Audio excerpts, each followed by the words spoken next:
Good morning, glorious comrades, and welcome to another episode here on the Sitrep Podcast, your source for all things modern, or in this case, not so modern, military historical wargaming. I am your host, as always, Oriskany Jim, welcoming you to another Sunday episode.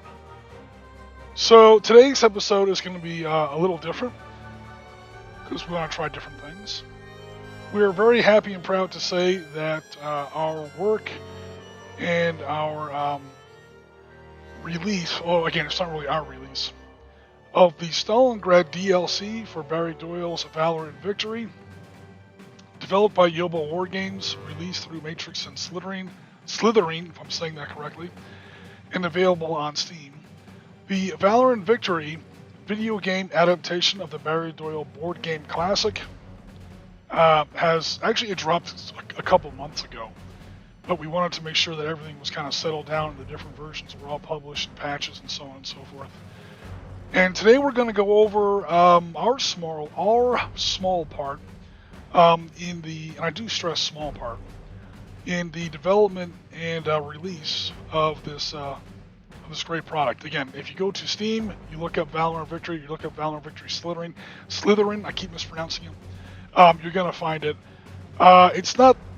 You do have to have the original Valor Victory game downloaded in order to play the Stalingrad DLC. It's well worth it. The entire bundle is like $25, and what you're basically getting is two video games. The original Valor Victory release, which came out last year for the Western Front, and then the Eastern Front and Stalingrad DLC for the new, for the 2022 release.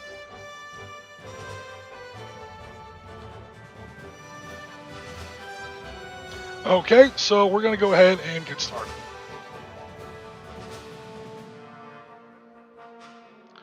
Alrighty, so again, welcome everybody to the episode. And what we're going to do is we're going to go ahead and go over, like I said, some of the steps involved in the small part that we had here in this release. So, okay, so what are we going to be talking about here? Couple things. It's for Valor Victory, again, originally developed by Barry Doyle for print and play, for free actually. It's available on Board Game Geek along with a whole bunch of other places. And starting last year, they started to release it as a video game as well, again through Yobowargames. So the first part of the release in 2021 was a big success. It was strictly Western Front. You could play British and Americans, or British or Americans, up against the Germans in mostly Normandy. And it was successful enough to where in 2022 they wanted to do another release for the Eastern Front, along with bringing in a whole bunch of the extra rules that they weren't able to really bring in with the original release. So, believe it or not, I was contacted by my good friend Lance at Yobowargames, who said, hey, we've seen some of your stuff on the Sitrep Podcast. We've used Valor Victory for a whole bunch of different campaigns, World War II and modern. I contacted Barry and asked if I could publish my Valor Victory modern expansion on Board Game Geek. So he said yes, which was great, and we've now published that. That's now available for free on Board Game Geek and of course anywhere on our Sitrep Podcast Discord. And we published enough videos, and we had enough. We featured Valor Victory enough. We had some big enough games where Lance at Yobowargames happened to stumble across our channel, saw specifically our Vol River crossing in Operation Market Garden. So the Robert Redford scene in the movie A Bridge Too Far, basically. We did that, except historically accurately, in Valor Victory. Myself and Bill did that way back in, I think it was September 2019. We did it for one of the anniversaries for the actual battle. So Lance, caught that episode and said, "Wow, this guy really, likes Valor Victory. He uses Valor Victory to recreate pretty modern scenarios. Pretty accurate historical scenarios." He reached out to me and he said, "Hey, we're coming out with an Eastern Front Stalingrad release. Would you be interested in, collaborating with us to develop that, the scenarios for that?" of course, I was like, that sounds awesome. What do you? Because Eastern Front is like my bread and butter. Of course, here on Sitrep Podcast, we like to talk about modern wargaming a lot, historical wargaming of all different periods. But me personally, Eastern Front is World War II is where it's at. So this was like my dream project. One of my favorite games and one of my favorite settings or theaters, campaigns. So, working in project management in my professional life, on and off, I started asking him a couple questions, and we wanted to sort of set up some constraints and some objectives. So we went through this concept questions list that you see here on the screen. And of course, the first thing I wanted to ask is, are we talking about single player or multiplayer? And single player means that you have to have AI. I don't know anything about coding AI. I don't know anything about coding in general. So it became strictly a question of, am I just going to develop the scenarios, and then are you going to be able to do the AI if you want a single player setting? He said yes. And okay, now it's up to him to do the, him and his team, I should say, to do the AI coding. This is going to be really important later on in the process because developing a scenario that's balanced between two players is one thing. But anyone who plays video games, anyone who plays any kind of computer game, knows that the AI is never really quite as... I won't say they're never as good as a human opponent, but they're never quite as unpredictable as a human opponent. So play balance becomes an issue.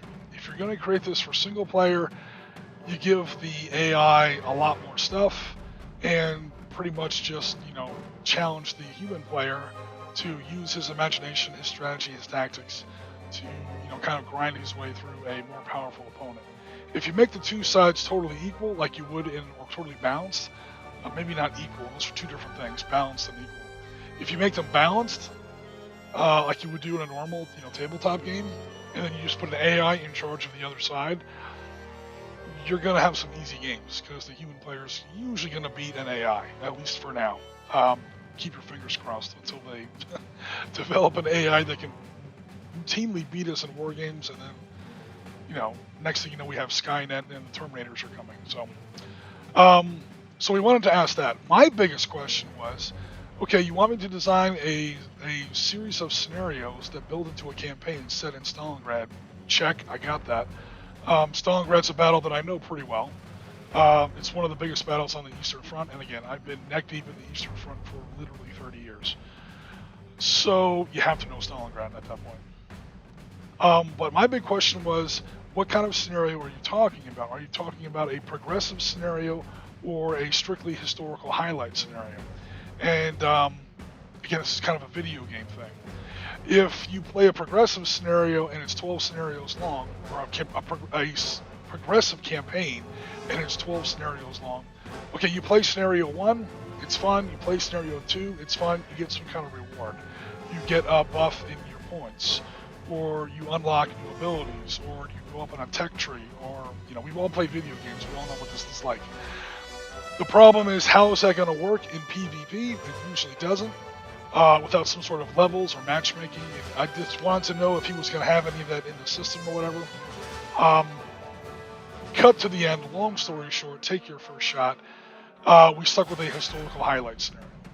So, historical highlight scenario is pretty much, okay, here's the Battle of Stalingrad as it took place, August of 42 through technically February of 43. That's a bit of a stretch, but technically that's the end date, February 3rd, 1943. And then you kind of pick out 12 highlights, 12 really, really pivotal, seminal points through that historical span in that historical setting, and you have the scenario set up in there. You can play through all 12 if you want, but it's not like, you create a character almost, or you take command of a certain unit, and you try to march that unit through all 12 battles in sequence. It's not like you're a company commander of 1st Battalion 100th Jaeger Division, and you're going to see if you can survive Stalingrad. Again, that's more of a progressive campaign model, which would work great in single player, but in multiplayer, hot seat PvP model, it starts to get tough. Because, okay, what's your opponent doing?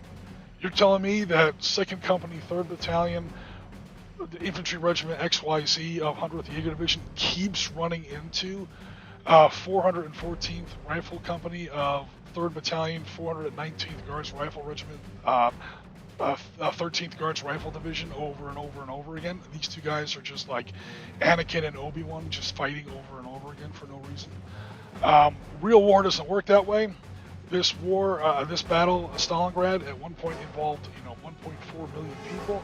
There's no way that the same two companies, which is about the scale of Valor Victory, those two companies are going to keep running into each other on different battlefields scattered over hundreds of square kilometers over and over again. That's just literally not how it works. There is a way to do a player or character-driven PvP campaign. We do it in Darkstar. We've done it in Panzer. It's a lot of extra work, and it wasn't really what they were interested in for Valor Victory. So, okay, so now checking out the comments here. That's John adds, that's a big concern in wargaming. Balance versus playability. Yeah, absolutely.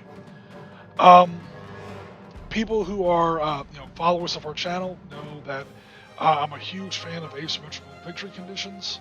You're going to see a lot of that here in our Stalingrad Valor Victory campaign, because number one, I like scenarios to be balanced. I like games to be fun and fair and challenging for both sides. At the same time, I love historical accuracy, and war is never fair. One side or the other clearly has an advantage up front. If you literally set up the two sides of your force like a chess table, both sides have a king, a queen, 2 bishops, 2 rooks, 2 knights. It ain't gonna work. That's not historically how it works. There are very, very rare exceptions where the two sides that collide just happen to be almost evenly matched. That's like literally 1 in 100 for historical engagements. 99 out of 100 times, one side clearly has an advantage, and you want to put that into your game. So how do you make your games fun, fair, and balanced for both sides? You move the fulcrum of that, again, the difference between equal and balanced, those are two very different things. The two sides will not be equal, but if you move the fulcrum of that balancing bar closer to the more powerful side, now the lesser side, the weaker side, usually the side on defense, has easier victory conditions, easier setup conditions, different advantages on the table, who knows what, and this is what's going to make the game fun, fair, and balanced for both players, even if the battle is grossly unfair, which is usually going to be the case in just a military war game. Yeah, John then adds, asymmetrical victory conditions are the way to go. Yeah, so asymmetrical warfare and asymmetrical gaming, I often kind of joke around that if I had a nickel for every time I had to explain to people what asymmetrical warfare really was, a lot of times people think of asymmetrical warfare in more of the 40k model, where it's 10 Space Marines versus 1,000 orcs. It's literally just quantity versus quality. And I guess that's one way to do it. But even there, picture a scale or like a teeter-totter or a seesaw. What you're going to wind up with is 1,000 points on each side. Okay, the Space Marine Force has just 10 100-point blocks, and the orc side, I'm just using that as an example, has 1,000 1-point blocks, and the fulcrum is right in the middle. You still end up with 1,000 points on each side, the fulcrum is right in the middle, the game is balanced. That's not asymmetrical, because it's just, they both sides have 1,000 points. Okay, so how do you do asymmetrical victory conditions? Or asymmetrical warfare, again, this is to John's point, it's all based on the victory conditions. And again, it's one side might have X amount of points on its side of the lever, one side might have 1/3 of that, but then you move the fulcrum of that teeter-totter or of that scale closer to the heavier side, so that the lighter side has a lot more leverage. It has the longer piece of the lever. And in this analogy, that fulcrum upon which your little bar is balanced, those are your victory conditions. In a lot of these games, and in a lot of these scenarios you're going to see in a second, you're going to see lots and lots of scenarios where the Germans have all the advantages, but they have to win, they have to take all the objectives on the table, they have to do it in X amount of time, they can only do it taking so many casualties, etc., etc., etc. A lot of times the Soviets can win simply by continuing to exist. And that's how a lot of Stalingrad was, if you're familiar with the history. And therefore, even though the German player is going to run the table, if he doesn't run the table, and if the Soviets survive with just a little bit, especially on key victory hexes, the Soviet player is going to walk away with the win. So it's a big David and Goliath thing, and we'll see how it goes. So we settled on 12 scenarios. I'm not going to say how many they originally wanted, but I kind of talked it down to 12 because I could already see, I've done projects like this in the past, how much work was going to be involved.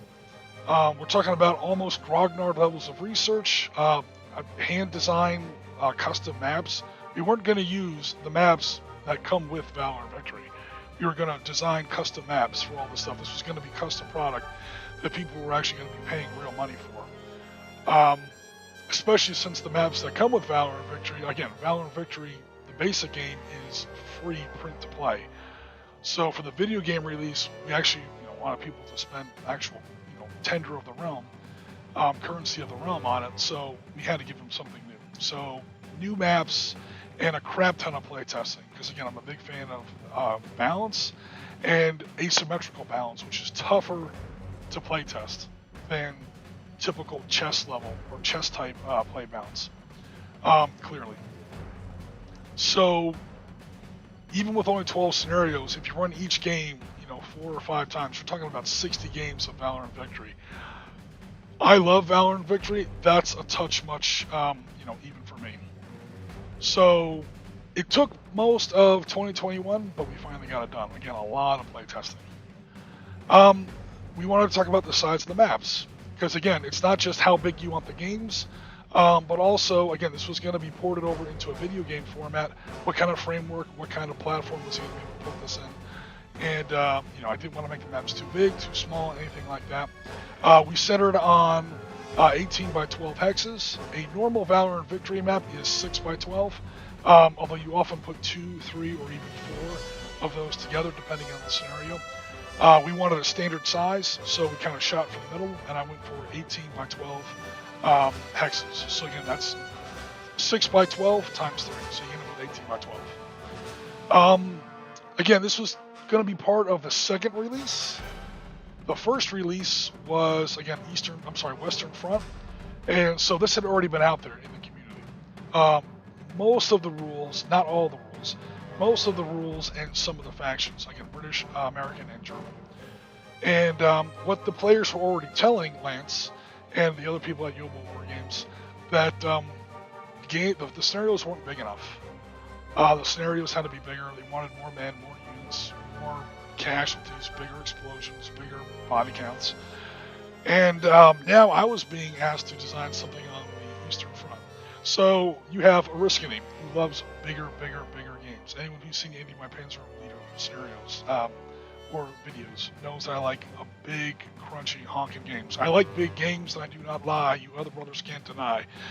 So Oriskany is being asked to design bigger games. He's being asked to design bigger, bloodier games on the Eastern Front, where like 80% of the casualties of World War II actually took place, where 85% of the Third Reich's war machine was actually destroyed, where World War II was really won, was in Russia. Not a terribly popular thing to say, especially nowadays, but you can't take that away from him. And in Stalingrad, literally one of the bloodiest battles in the history of the human race. Yeah. So I was good to go. I said, orders received and understood. I'm going to create some big crunchy games. I was also, of course, really big into historical accuracy, and we wanted to stick with the 6 existing units from Valor Victory. We talked about what rules we wanted to have in, because again, I can design whatever scenarios I want. I design them on pen and paper the old-fashioned way. We play them on cardboard the old-fashioned way, and we play them in Excel, where I can pretty much make up any rules I want. However, all of this eventually has to get ported into an actual code that gets put out in a commercially released video game, released through, again, Matrix and Slitherine, available on Steam. In other words, it's got to be a real product. It has to work. So again, part of my job in professional life has been sort of a web designer, where pretty much I just make all the pretty buttons and pretty screens and pretty menus. Sooner or later, I have to turn that over to a web developer who actually has to make all that stuff work in whatever code that they're using for their website. So I'm used to that part as far as, okay, let me sit down with the web developer and say, all right, how big does this have to be? Does it have to be a certain format? Does it have to be a certain size? A certain number of pixels, a certain DPI level, things like that. So we wanted to set down all the rules that the game was going to be able to support in their video format. So we wound up with, yes, Phase 1 didn't have all the Valor Victory rules, but Phase 2, this Eastern Front part, was going to. Specifically, what we were going to add was snipers. And I was very happy to hear this, because I was writing a campaign for Stalingrad. Stalingrad was a battle where snipers were insanely infamous, famous, pivotal. I mean, you can't talk about Stalingrad without talking about snipers. They literally make movies about this. They literally write books about this stuff. Everyone's heard of Vasily Zaitsev. Everybody's heard of Erich Koenig, who does not exist. Completely fictional character. Anyway, I won't get on that rant. Nevertheless, there were German teams and Soviet teams of snipers hunting each other. You had to have snipers to cut to the end. You can't talk about the Eastern Front without talking about artillery. There was no artillery in the first version of this game. So I made sure that we could include artillery. With that comes airstrikes. That's actually less important than artillery. Germans and Russians both were seriously into artillery. The Eastern Front in general, but especially in Stalingrad. And could I make up my own rules? Again, we're using strictly the Valor Victory rules by Barry Doyle originally, specifically the D+1 Standard Edition rules, if anyone's asking. However, these scenarios are going to have small caveats, like any scenario does. It's going to have small little bits of special rules that come in once in a while, so I wanted to make sure I could do that. Because I've played Stalingrad in cardboard, like old school Valor Victory, before. We did a huge thing on tabletop about this in September 2017 for the 75th anniversary. So I've been through this before. The good news is, yes, we were able to do that. Because I had gone through this before, I knew about certain things that we had to do. I had to change the urban terrain bonuses. The urban terrain bonus, or the building terrain, when you shoot into or assault a building hex in Valor Victory, the terrain bonus for the defender is a +3. That's fine for French countryside and hedgerows, where once in a while you have a church or a farmhouse or a manor. That does not work in Stalingrad, where the entire freaking board is one giant terrain hex, pretty much, urban terrain hex. The game is going to grind down into an absolute butcher shop of, just it's going to grind down into a hamburger factory instantly. Tweaking the urban the building terrain bonus down to a +2 was definitely going to help. I wanted to see if I could have mortars operate inside of buildings. Now, I haven't been through every scenario in the video game release. I'm not sure if they ported this over exactly. It's not in every one of my 12 scenarios. But anyone who's familiar with the Battle of Stalingrad is going to know about how Soviets developed a tactic, specifically in Stalingrad, where they would put their battalion 82mm mortars or regimental 120mm mortars on the top floor of a 2, 3, or 4-story apartment block. They would either blow a hole in the roof or cut a hole in the roof, and it's like all their mortars were on elevated terrain now. They would have spotters in the front half of the building with binoculars, charts, radios, or they would just shout through the door because they're in the front part of the room and the mortar crew is in the master bedroom in the back, and it's like, hey, we got German infantry coming down the street. Start dropping HE frag on them now. They had it all pre-sighted. They were incredibly effective. So we wanted to reflect that in the game. A couple of the scenarios I played in here don't have that special rule, so the Soviets might be at a slight disadvantage. This was something I wanted to ask you about before we started the design process. Also, we have specialized units, sappers, assault pioneers. We already talked about the snipers. Both sides were heavily into sappers That would be Soviet combat engineers, sort of demolition engineers, and of course Germans and their assault pioneers. That they come into insanely important use, especially in the latter parts of the battle. Specialized weapons including flamethrowers. Lance said yes to all that. All these units are in the scenarios. I've checked them; they are in there. So keep an eye out for those. What priorities was I gonna have when it came to designing these scenarios? Obviously, number one, maintain fidelity to Barry Doyle's Valor and Victory Classic. 90% of the people who were going to buy and download this game were going to be people who had either played or enjoyed the previous Valor and Victory print and play release on Barry Doyle's website or on Board Game Geek or anywhere else you might find it. So if it wasn't right, it wasn't going to be right. So we stuck very, very closely with the, again, standard D+1 edition rules. And we had a lot of rules conferences. I mean, halfway through designing a scenario at like 11:30 at night, I'd be like, wait a minute, are you allowed to use anti-tank ammunition against anti-tank guns and therefore use the anti-tank to hit table? And per rule 15.31 in the original book, it automatically destroys that anti-tank gun. Type that up in an email, send it off to Lance. I'd get a response from him within like 10 minutes sometimes. He's like, yeah, I just talked to Barry. We're doing it that way. You know, we're sticking to the rules. Or sometimes we weren't. One of the changes was whether or not fighter bombers or dive bombers have to use the artillery terrain table. The artillery scatter table, I should say. In the original rules, they didn't. Now they wanted to, so it's put back into that. Well, they have to use the artillery scatter rule. The artillery scatter rule means that 1 out of 3 of those dive bombers are going to miss their target because they only hit on a 1 through a 4 on a d6. So in order to have the same game efficacy, what did I do? I just gave them 30% more dive bombers. But these are the kind of rules that we kind of had to go through like line by line and make sure that the game really was an exact match for Barry Doyle's original Valor and Victory Classic. Of course, I wanted historical accuracy up to the detail threshold of the base game system. Valor and Victory is sort of a love letter to Advanced Squad Leader, a much older game by Avalon Hill that was a lot more crunchy and a lot more detailed, to the point where a lot of people don't enjoy it, especially nowadays. It was hugely popular back in the early 80s. In fact, that's the game that finally kind of crushed Panzer Leader out of the top bracket of tactical war games for Avalon Hill, who were one of the only companies making tactical war games in those days. This is before SPI, SSI, and all that other stuff. Victory games, decision games, matrix games, all that stuff. Avalon Hill was there first. They were there in the 60s. And Valor and Victory, Panzer Leader was one of their first big, wins for that in that space. Advanced Squad Leader is the game that kind of finally knocked Panzer Leader off the top of the mountain. So it used to be really popular. I think the audience was a little different in the early 80s.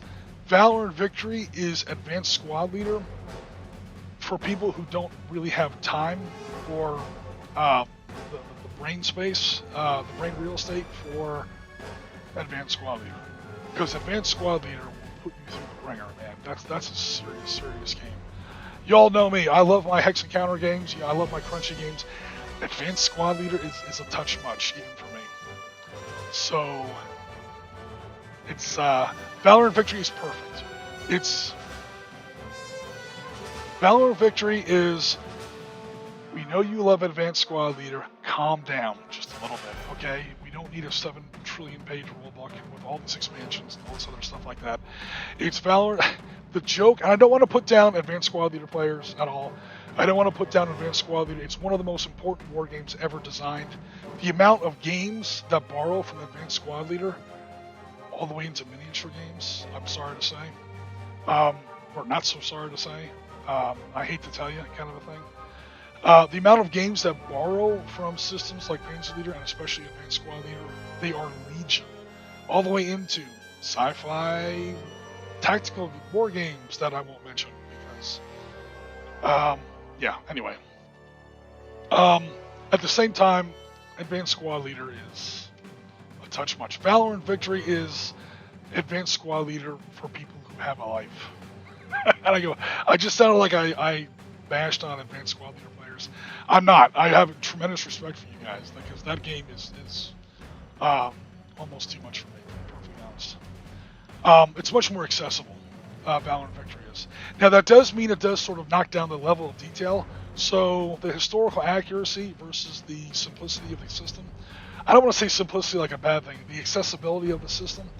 You do kind of have to have a meeting of the minds there, because the game does not. Valor Victory, the game, does not support certain levels of historical realism. Like, specifically when it comes to Stalingrad, how many levels are in the building? And anybody who knows Stalingrad knows one word when it comes to urban combat: stairwells. Who controls the stairwells controls the building. Valor Victory doesn't have that. It doesn't have floors of buildings. It doesn't have where the stairwells are in the building. I guess you could add that in with special rules. Sometimes I did just via objective hexes. The building is 10 hexes, but only these two objective hexes are marked as objective hexes. Those are the stairwells. So again, I had to sort of compromise between historical realism and the depth of the rule system. And again, we already talked about it, scenario balance. Scenario balance was huge.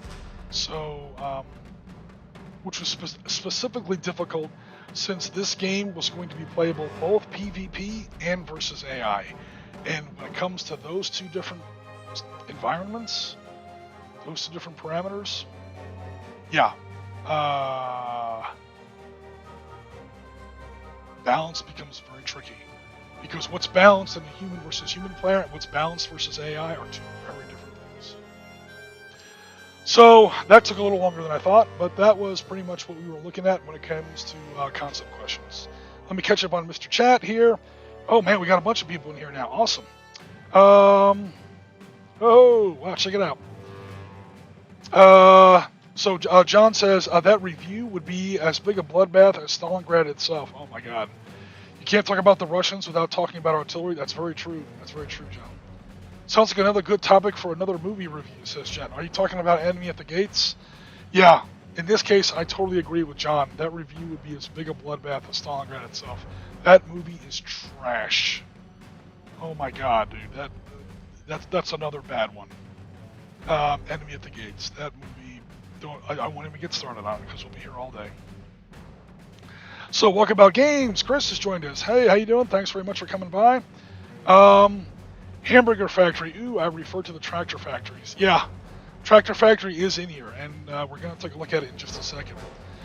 Gaz then adds, congrats on reaching 800 subscribers. This is true. Thanks very much for noticing, Gaz. We are now at, I think at 802 subscribers last I looked. But we have now cracked 800. So, another great milestone. We owe it all to you guys, to be perfectly honest, and definitely appreciate all the support. So everyone's saying hello to each other. Thanks very much.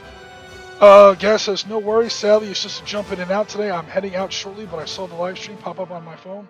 No worries, Gas. Thanks for coming out, even if it's only for a few minutes. We always appreciate it. Jen says 23 more days before the students leave for the summer. 23 days away from being well. She's 23 and a wake up before she completes her next tour. You gotta say it like that, John. 23 and a wake up. A pause for the cause, and I'm a gone. Beep. I won't finish the quote because it gets pretty obscene. So, guys, yeah, says hopefully that'll go by quick for you. Oh, no worries, Gaz. Thanks for checking it out. By the way, I missed the paint elevator. Oh, for getting more Gaz videos. I don't have time for that these days. One of the reasons oh, yeah. Yeah, Gaz used to be a member of the Sitrep Podcast. Yeah, and he used to have this this little, I don't want to say gimmick, but this little thing he would do in his videos where he would very slowly kind of lift the paint that he was using toward the camera to kind of show what it was. And for some reason, Jen dubbed it the paint elevator. But anyway. So John says, squad leader I could come with, ASL was too much. Yeah, that's actually a really good point, John. There are two levels of it. There's squad leader and there's advanced squad leader. Even advanced squad leader isn't too bad. The problem is and I'm not kidding here, and correct me if I'm wrong, John, something like at least 40 or 50 expansions. I'll say that again, and this isn't hyperbole. 40 or 50 expansions for advanced squad leader, for squad leader and advanced squad leader that came out afterwards. It kind of suffers from what I call BattleTech disease. The game has a error. The game has an unfortunate reputation for being too complicated. It really isn't, but it has so many expansions, and people who enjoy the game sort of insist on using like all the expansions. So people who are new to the game really have a tough time getting into that entry level, gateway to start the game, because again, the player base out there is all like into all the expansions. They can't just learn the basic rules. The basic rules won't actually get you on the table anymore, and that's almost the fault of the players as opposed to the fault of the game system. I lost track of the expansions. Yeah, I mean it's a lot. There are a lot. I'll go on Board Game Geek later and I'll actually look it up. There's a ton of them. There is. It's not the most. I think Panzer Grenadier has over 100. But Panzer Grenadier isn't that complicated of a system compared to a main squad leader. So, yeah, it's definitely a lot. Gas says, I think you just like Valor and Victory because there are no mold lines. That's true. There are no mold lines. There are no miniatures. I can build an army in an afternoon. I've done it many times. I'll put my email out there like on Wednesday, and I'll say, hey, who wants to play something for our Sunday war game? Somebody will come back. Yeah, I'll play Valor and Victory. Have you ever done Casino in Italy, 1943 and 44? And I'll be like, I don't have German Fallschirmjägers, and I don't have British and Polish and God, who else was there? Everybody was in that one. The Americans were there, the Polish were there, the Free French were there. Yeah, I don't have all those armies made in Valor and Victory. Okay, I start on Friday, and by midnight on Saturday, I'm done. I've created 3 new armies for a system. Not many games you can do that in. But, okay, cool. So here are the credits for Valor and Victory, the new Level 2 expansion. So, of course, we have Yobowargames. They're the actual guys that I worked with that actually designed the game. Barry Doyle designed the original print and play game system. He wrote the rules, basically, and he released it, I think it was in 2007. I always say this, and I'll say it again. If there is a heaven, there needs to be a special place for, he needs to be canonized as a saint of wargaming. Not only has he made one of the best war games in the last 15 years, and I say that with full awareness, he's made one of the best war games out there for 15 years, and he gave it away for free to the community. Free. $0, 0 cents. People are still making expansions for this game. People are talking about, somebody made a Mars Attacks game in Valor and Victory. I made it Valor and Victory Modern Expansion, and I showed him like a draft of my rulebook, and I said, can I print this? Because it is still your game. He said, yeah, in fact, that's something I always wanted to do. You go for it, because you're doing a better job than I was probably going to have time to do. He's on to another project at this point. People have done Valor and Victory for, I think, Aliens versus Colonial Marines. I've actually started beginning research for Valor and Victory Star Wars, because people are talking about epic scale Star Wars games. It's literally a great system that you can sort of work into almost anything, or adapt to almost anything. And again, he gave it away, for free. So, awesome. I'm hoping he's getting some of the royalties for the Valor and Victory video game release. I honestly don't know how that part of it works. And then we come down here. Stalingrad Scenarios designed by James Oriskany Johnson from the Sitrep Podcast. So here you have it, folks. If you download the game, you'll see our name on there, the Sitrep Podcast. Like the title of the stream says, Sitrep Podcast is now officially in the video game business. So onwards and upwards. So where do we start? Oh, Lord. Here we started off with our scenario list. Again, we settled on 12 scenarios. And now it just became down to, okay, what 12 points am I going to pick? So the first thing I did was I just started doing research. What the name of the scenario was going to be, when the date was, like basic phases of the game, or of the campaign that the game would fit into. some descriptions, what German units were going to be there, and once I researched what units were actually there, I knew what units from the game I could and could not include in a given scenario. So a Schutzen regiment, or a motorized rifle, or a grenadier regiment, whatever you want to call it, is going to have different units than an infantry regiment. It's going to have different units than a Panzer regiment, or a Sturmgeschütz regiment, or Panzerjäger regiment, or Fallschirmjäger regiment, or regular Jaeger regiment. There was a Jaeger division here. There's all kinds of different things. And this is sort of the shopping list. Once I know what's there for real, I know what I can and can't include in the actual game. Same thing with the Soviet units. Soviet units are a little more simple, but not really. I stress a little more simple. There's more complexity in a Soviet unit than a lot of people tend to realize. And then, like, what was going to make the scenario special? I wanted there to be something special in every scenario. So it wasn't just, scenario A, scenario B, scenario C, do it again, only bigger, with more units. Okay, every scenario in this DLC pack, I am literally the scenario designer, and I'm telling you, firsthand, every scenario in this scenario pack has a little feature that you don't see in the other 11, or you don't see in the first wave release in 2021.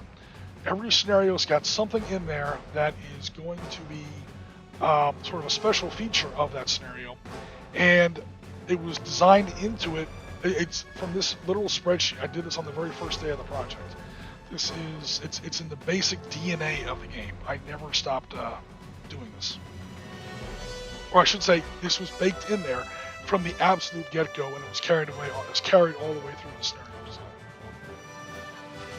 Oh Lord, so let me get a quick drink here.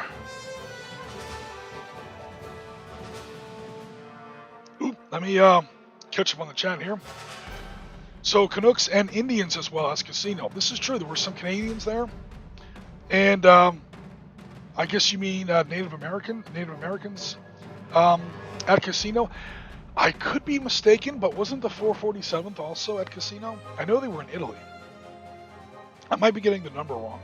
What was the Japanese-American combat team? I probably just got the number wrong. So I probably just failed my military historian check for the day. But there was a regimental combat team, or maybe a battalion combat team, of all Japanese Americans who volunteered. Of course, they sent them to Europe, just like they sent all the German American volunteers to the Pacific, just to kind of make sure that there was no, no security problems there. But there was a very, very famous unit, except I can't remember the friggin' name of it right now, because that's on me. I should know the number of that unit. I know they were in Italy. I'm pretty sure they were at Casino. Those Indians. Okay, cool. Gotcha. This coming Friday, I will be having a catch-up with a buddy and playing Escape from Colditz. Oh, I know that game. One of my favorites, which I haven't played for a long time. That's a classic. John says I still have my copy. Always wanted to build a board for it and use it with miniatures. Man, that's going to be tough. It would look awesome, but it literally has a castle in it. If I'm remembering the historical episode correctly, so that would be a bit of a challenge to build.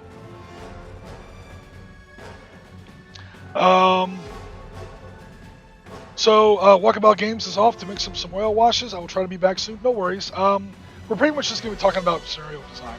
We may actually try the game at the end of the stream. We'll see how it goes. You guys can watch me get my ass kicked at my own game. Or I should say at my own scenario. I did not design the game.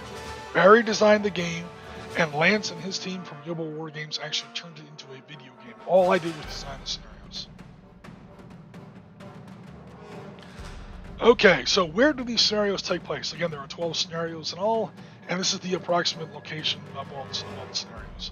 So we start off here when the Germans are advancing towards Stalingrad in late August 1942. We'll look at that in just a second. So then we actually, number 2, we get into Stalingrad. The battle begins in the south. The Battle of Stalingrad did not take place in the entirety of Stalingrad all at once. That's another huge myth that you have to kind of ditch when you're talking about Stalingrad. It took place in phases, and it took place in different areas. Give me just a second here. Let me see if I can figure this out. Oh, here it is. Cool. Oh, that didn't work. Sorry about that, guys. Give me one more chance here. Yes, I already said I want to draw in red. Let's go. There we go. So the battle starts off in the south with 4th Panzer Army. That's the 4TA. This map is in Russian. I apologize if you can't read Russian. I don't speak Russian at all, but I have learned to read Russian military maps. You stare at them for 10 years, you read enough translations, you pretty soon start to learn how to read the stuff. So anyway, 4th Panzer Division kind of comes in here, and that's where our Scenario 2 takes place. Once the southern part of Stalingrad kind of falls off, 6th Panzer Army then really gets involved. Again, this was 4th Panzer Army up here. 6th Army, not Panzer Army, just the 6th Army. Sorry about that. 6th Army sort of strikes hard into the center. That's these big arrows we see here. And that's where we see battles like the train station, Mamayan Kurgan, we'll talk about that in a second, the grain elevator, and Pavlov's house. That's the big battle for the center part of Stalingrad. Stalingrad came in 3 basic sectors. It came in the southern suburbs, where most of the workers lived. It came in the center part, which is all the big civic and government buildings. And then the north was kind of the point of Stalingrad, the big economic and industrial factory district. Stalingrad, back in those days, of course Volgograd now, was and probably still is a city of factories. If it wasn't for the factories, there wouldn't be a town here. But there's a huge factory district here, some of the biggest factories in the world at the time. You'll see later on in the video just how big some of these factories were. And that's where, okay, now the battle shifts into the northern part of the battle. We're talking about in October and November of 1942. The Germans try and crush and reduce this last little bit up here in the north. They take all the big factories. I'm talking about Jarzinski Tractor Works, the Barricades, Red October Steelworks, I think the Barricades Ordnance Factory. Those are the 3 big famous ones. There was bread factories, cement factories, chemical factories. There was a nail factory. There were 1,000, well, not 1,000, but there were dozens of little factories up here. The 3 big ones are more infamous. We definitely have a scenario for each of those. That's 7, 8, and 9 there.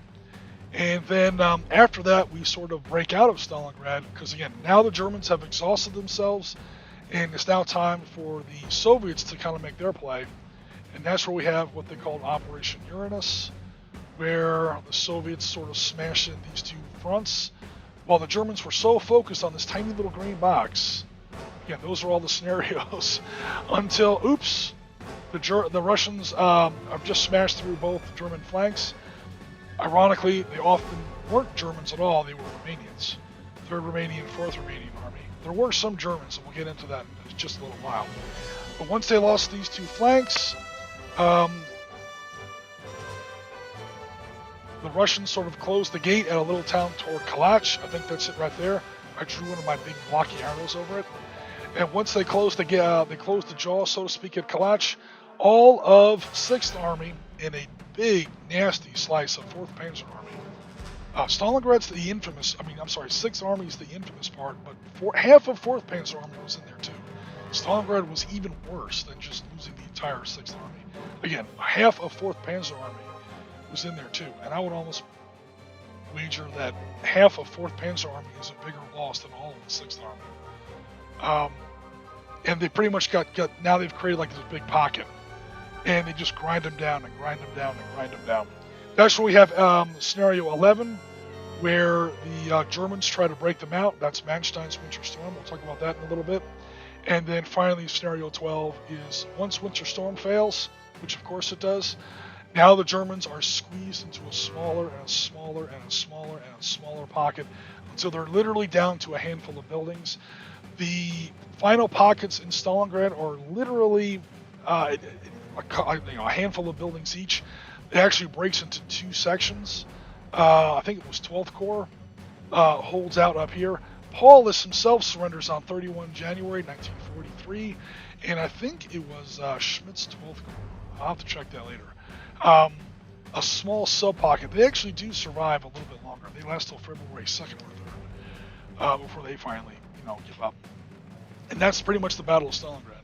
And that's what we were talking about by a historical highlight model. We wanted to get just a little bit of all the major parts of Stalingrad, give the players a taste of all the different elements that were at play, all the different major units and maneuvers and engagements that conglomerate together into what history calls the Battle of Stalingrad. Can I say 803? Oh, sweet, we picked up a subscriber in the course of the stream. Thanks very much, everybody. Let me turn off my drawings here. Alright. Give me a second here. Apologies. Oh, God, I have to erase everything individually? Okay, never mind. Alright, so, again, for this release, if you buy it, which, again, we hope you do, because I get a very small sliver of royalties if you do, just saying, in full honesty. But in all seriousness, before anybody asks, this is why these scenarios have not and will not be released, either on our Discord or on Board Game Geek. Because if you want to play these scenarios in Valor and Victory, we certainly hope you do. They were designed for the Valor and Victory Stalingrad DLC. Go check out the DLC and download it if you like. And anyway, these aren't strictly the maps that you get. These are the maps that I designed, which were faithfully brought over into the video game, but if you download the video game, they won't look exactly like this. All the hexes will be the same. I don't think they made any actual game changes to the actual hex grid, but the actual look of the graphics will be slightly different. So this was the map for the Brignaci bridgehead. Again, this is part of Case Blue, where the Germans were driving toward Stalingrad. Couple of things, like I said, every scenario has something a little different, a special feature. This is late summer, again it's late August 1942, and so what we're looking at here are tall crops. So these yellow tall crops here are what we call in Valor and Victory a hindrance. They don't block line of sight, but for every hex that your fire has to go through, it adds a +1 to your target number. So a hex, a unit in B6 and in Golf 4, Bravo 6 and Golf 4 could see each other, but they will be adding 4 to their 2d6. So it would be really, really hard to hit the other guy. Technically could see him, which means you can call in artillery and so on and so forth. As long as you can see them, it's fine. It's going to be really, really obscure for direct fire.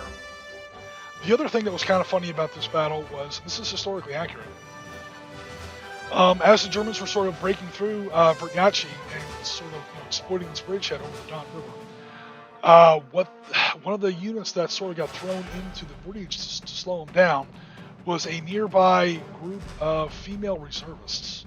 So these were like teenage girls who were serving with the Red Army, who were cooks, clerks, nurses, drivers, mechanics, different kinds of support personnel. And again, the Russians are super desperate here. So they're like, we've got some 37mm anti-tank guns from, I think it was 1277th Anti-Aircraft Regiment. We don't really have crews for them. Give these girls half-hour training, let them fire 2 or 3 rounds, just so the bang of the gun doesn't scare them. Sort of a familiarization fire or a fam fire kind of a thing. And then throw them into the breach and have them help slow down the Germans. A 37mm anti-tank gun won't usually knock out a Mark III, which is the type of tank that the Germans have in this particular scenario, but it could, and there's a lot of them, and they shoot often, and they shoot fast. So, again, this scenario is designed to be challenging for both players. But those are the special sort of features in that game. Then you get into where the Germans actually reached Stalingrad itself. This is the beginning of their assault. I think it was on 13 September 1942. Again, we're starting off in the southern suburbs, specifically the Yelshanka suburbs. What's special here is the Germans still have massive air superiority. This is why we have the +2 buildings rule instead of the +3 that is standard in Valor and Victory. All of our buildings are now at +2. That is reflected in the video game release. So that means that buildings are a lot less stalwart than they would be in a normal Valor Victory game. And that's just because, being Stalingrad was one of the largest cities in Russia at the time. We are talking about there's going to be a lot of buildings. And if we charged full price for buildings when it comes to direct fire or assaults, you'd never get anything done. Either German attacks or Soviet counterattacks. It would literally break the game. It's not that hard to come up with a narrative reason for all these buildings being damaged, down to +2 instead of +3, because the bombing offensive that was unleashed by Luftwaffe 4, 4th Air Fleet of the Germans against Stalingrad, I think it was on 24 August 1942, is one of the most vicious bombing attacks ever mounted in the history of warfare. They set Stalingrad under such a big fire. You could read a newspaper, and it was a moonless night. You could read a newspaper from 40 miles away by the light of the fires. They killed 45,000 people in one city in one raid on one day. That's more people than died in the entirety of the Blitz. Every civilian that ever died under a German bomber attack anywhere in the British Isles, 1935, include the V1s, include the V2s, all the way up to the last V2 strike, I think in the late 1944. Every single British civilian casualty in the Blitz in World War II does not equal 45,000 fatalities. The Germans exceeded that number in one town on one day. That's how hard they hit Stalingrad. 24 August 1942. Look it up. This is what's going to affect a lot of our scenarios going forward, especially with the +2 buildings rule, because this town is already it's already in rough shape. You'll notice most of the buildings have the graphics that show that it's all caved in and blown up and screwed up. So that's the narrative and historical reason for it. The game reason is because we want to charge +2 for buildings instead of +3. Stalingrad was bombed like few cities on Earth ever have been bombed, up until you get to Germany and Japan in the later part of World War II. Where, for Japan, they're literally dropping nukes on cities, obviously by the end of the war. But the nukes were actually light bombing raids compared to what we were doing in some other Japanese cities. Tokyo, Osaka, Yokohama. More people were being killed in those towns than were killed in the atomic explosions. Not many people remember that, but the atomic bombs... Anyway, we're getting off topic here. The problem is, until you get to Germany and Japan in the last 2 years of the war, Stalingrad was probably one of the heaviest bombing raids ever, especially against a civilian target like this. Vertyachi is Huba's Panzers, if I remember correctly. I don't remember who is in command, but I do remember it is 16th Panzer Division. I think it was freaking scroll. Why won't this scroll, literally? Okay, my Excel is totally frozen up. Okay, there we go. Yeah, 16th Panzer Regiment, specifically 3rd Battalion. 16th Panzer Division, and that includes 3rd Battalion of Schützen Regiment 64. That's going to be your Grenadiers and your half-tracks. We go to map 3. This is scenario 3. This is the third scenario you're going to find in the download. This is the rail station. In the center of Stalingrad is an absolutely gigantic rail station. You see how many tracks I have here, and this is just because I had to eventually call it as far as how many tracks I put on the map, because the real rail station has a lot more to this. And clearly this is only a small part of a gigantic rail complex that is like literally a mile and a half long. Because the Russians don't do anything small in these, in World War II, or the decades preceding World War II, the 30s and 40s. If the Russians decide to build something, or the Soviets decide to build something, it's gonna be big. It's gonna be big. What's important here is that this is when, again, that focus shifts from the south part of Stalingrad to the center part of Stalingrad, and we have a couple of German divisions smashing into this railroad center. This is right at the foot of the Mamayan-Kurgan Heights that we're going to talk about in Scenario 4. And this is when the commander of the Soviets, specifically 62nd Army, that's our boy Vasily Chulikov, finally gets permission from his bosses to bring over some reinforcements from across the Volga River. The very first unit he taps is the 13th Guards Motor Rifle, or not motor, the 13th Guards Rifle Division. They came across the Volga River, I think it was 17 September 19, you know what, I don't know exactly the date, it's like 17, 18, it's somewhere in there, September 1942. They're brought across quickly, i.e. they basically have small arms, and that's it. All their heavy equipment, all their vehicles, all that stuff has to be left on the other side of the Volga for now. They said they were going to bring over the rest later, and they kind of did, but by then it didn't matter, because they went from 13,000 people in that division to 3,000 in 24 hours. They suffered 75% fatalities, not casualties, fatalities in 24 hours. By the end of Stalingrad, that division is down to 500 people. That's like 97%, something like that, losses. That division was absolutely chewed up, like feeding a branch into a wood chipper. And this was the wood chipper, it was a railroad station. This part of the battlefield, historically, on the date in question, which is 16 September. Okay, I was off by one day. 16 September 1942. This part of the battlefield is going to change hands 14 times in 6 hours. The Germans and the Soviets really needed a win here, and they were prepared to pay for it. And they did pay for it. That now brings us over here to... That's funny, I thought I had... Oh, I think these two are in the wrong order. Hold on one second. Let me check this out here. Oh, no, it's not. I had it right. Sorry. Okay, so, like I said, the Germans went after the southern part of Stalingrad first, and then they were sort of pivoting over to the central part. So even as that central part of the battle is really getting underway, like we just saw at the train station, one of the last holdouts was at this absolutely gigantic structure in southern Stalingrad, basically the Stalingrad grain elevator. It was simply named. A grain elevator is just a huge stack of grain silos that gets, brought in from God knows all over southern Russia. It, elevates the grain, and then it used to have, right through this little spur here, it's no longer there. It used to have this little spur that would then sort of coast the grain down to the river, where it would be loaded on barges and ships, trucked all over the place. Historically, there was also a train track here that I kind of forgot to put in. There should be train tracks there in E8, that where a train could actually go into the grain elevator, and again, they could load boxcars full of grain there as well. It's a huge grain distribution point.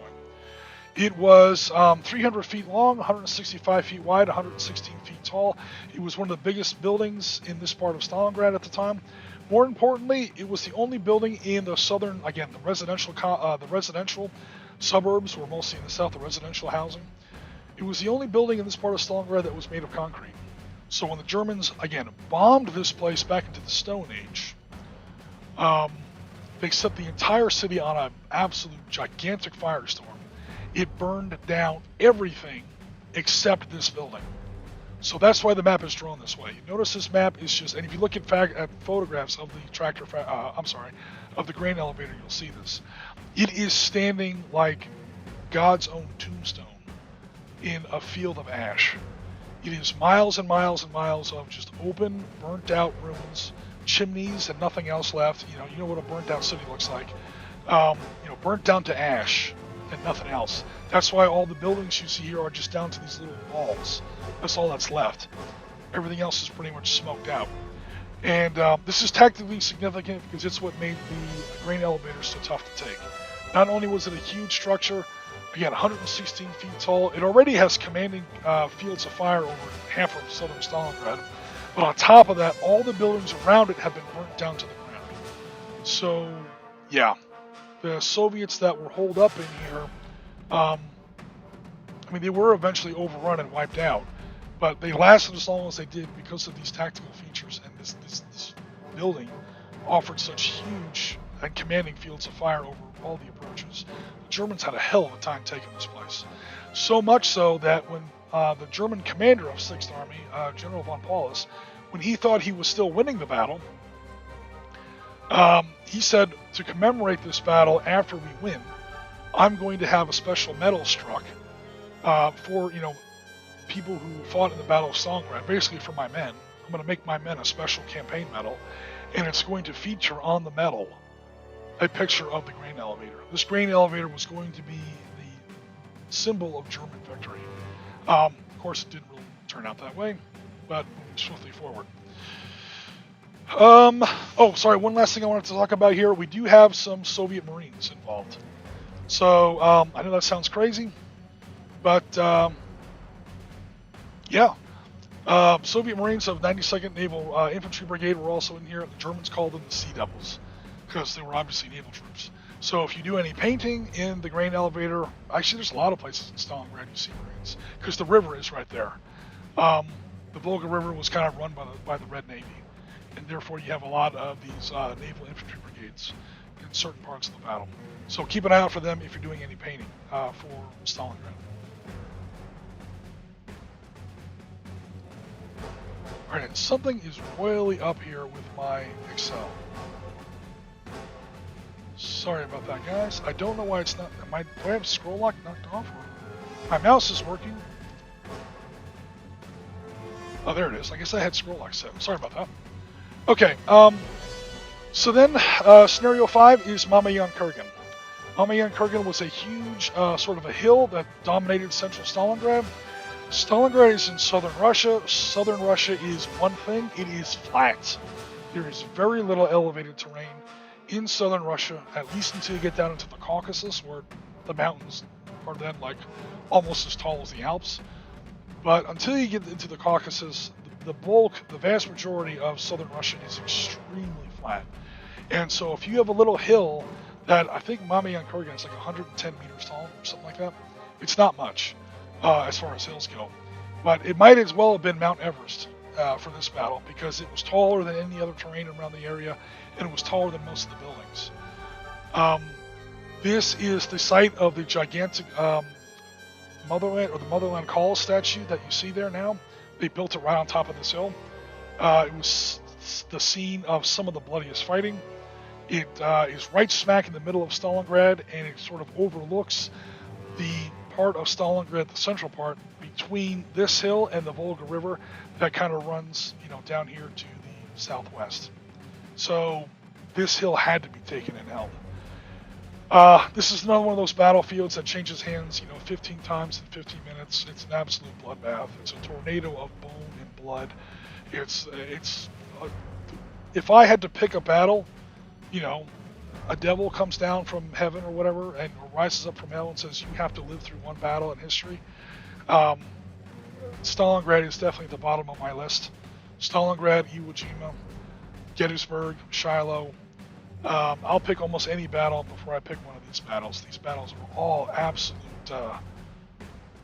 whirlwinds of death. And Mamayan Kurgan was no exception.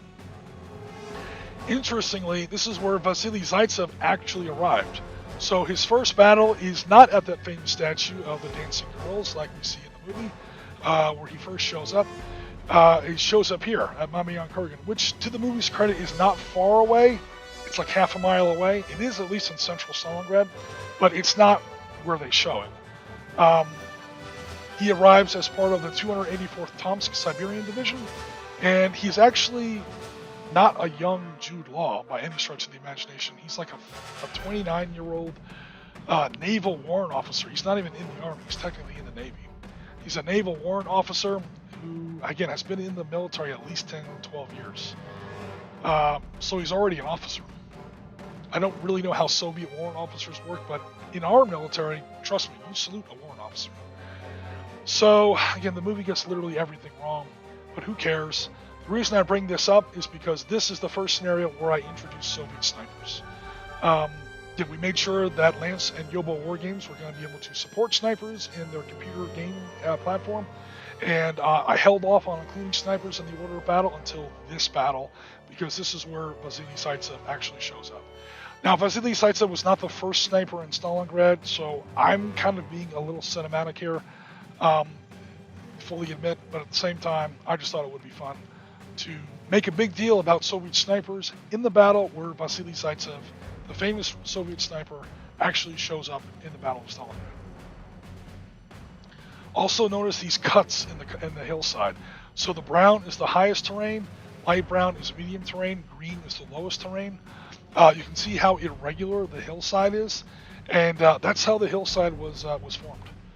This is the southeastern corner of Mama Young-Kurgan. It's all leveled off and squared off now. It's more of a pyramid now. But again, they had to fix it because they wanted to build that huge statue and memorial up there. At the time, it's a lot more jagged, and these cuts, they were really in there, and they were an important feature of the battle. Because you can use, as you play the scenario, you're going to find out that you can use these cuts to block enemy line of sight. The Soviets who are down here to the southeast, and the Germans who are here to the northwest, quickly learn, and again, we're dovetailing into the published Valor Victory rules by Barry Doyle. These cuts are a pain in the ass, because if you're in G4, E5 cannot see you, because F4 is in the way, and it's the way the elevation kind of works. You're not able to see into a ravine unless you're at the edge of the ravine. If you're too far back from the edge of the cut or the ravine, you are not able to see into the ravine. And this allows the Soviets a lot of egress, a lot of channels of advance up into what's going to be the German backfield here. So again, look out for that if you play the scenario.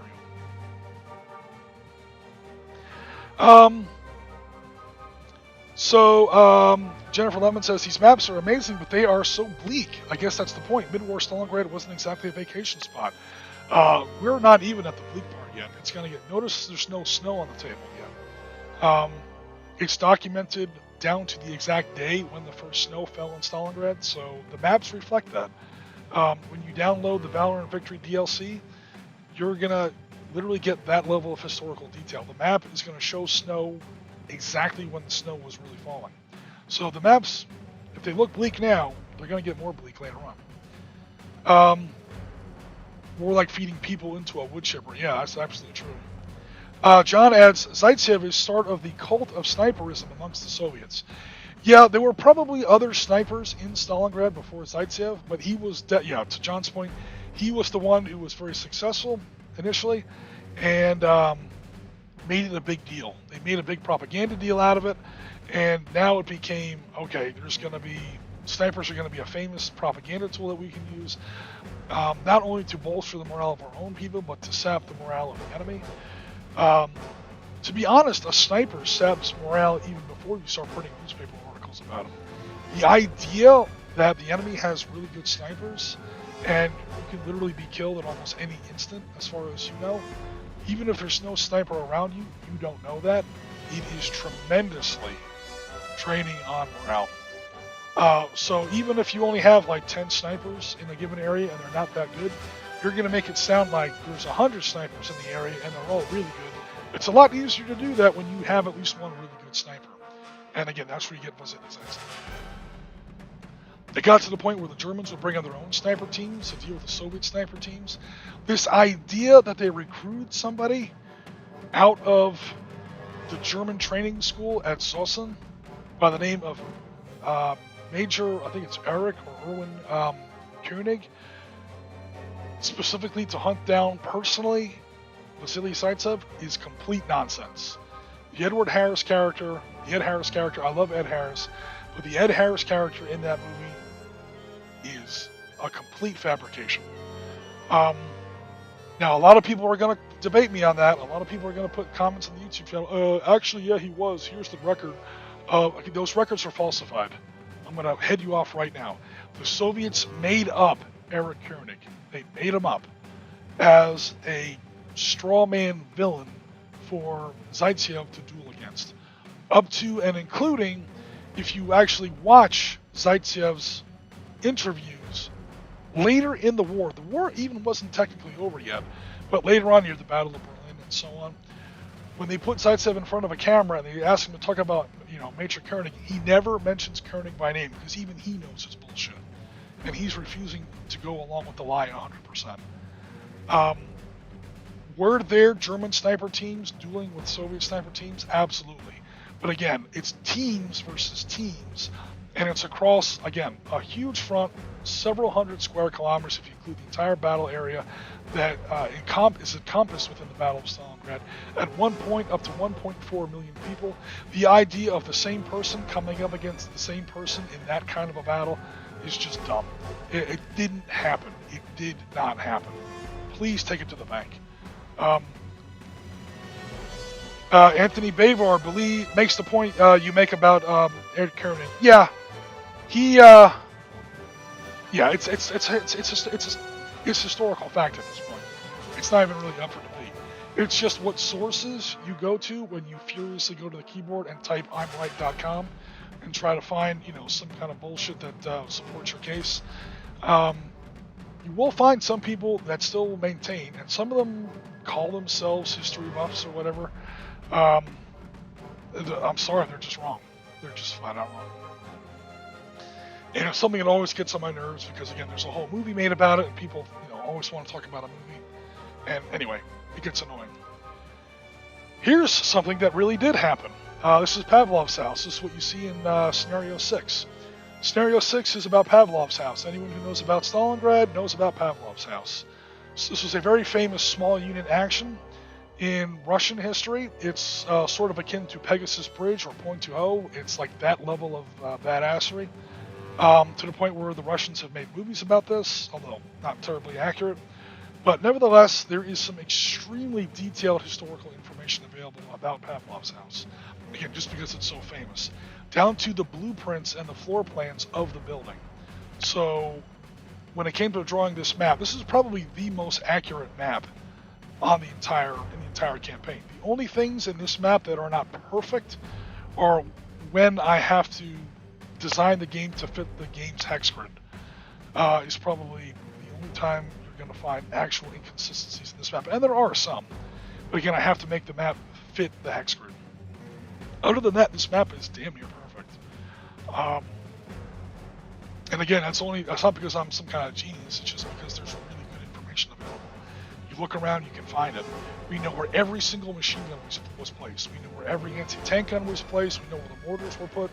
We know where the anti-tank rifles were placed. We know, literally everything.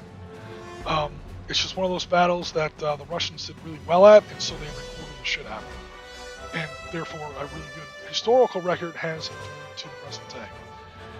It was a platoon of 42nd Guard Rifles Regiment, 13th Guards Rifle Division. Again, these are the guys that went from 13,000 to 500 in by the end of the battle, 13,000 to 3,000 in one day.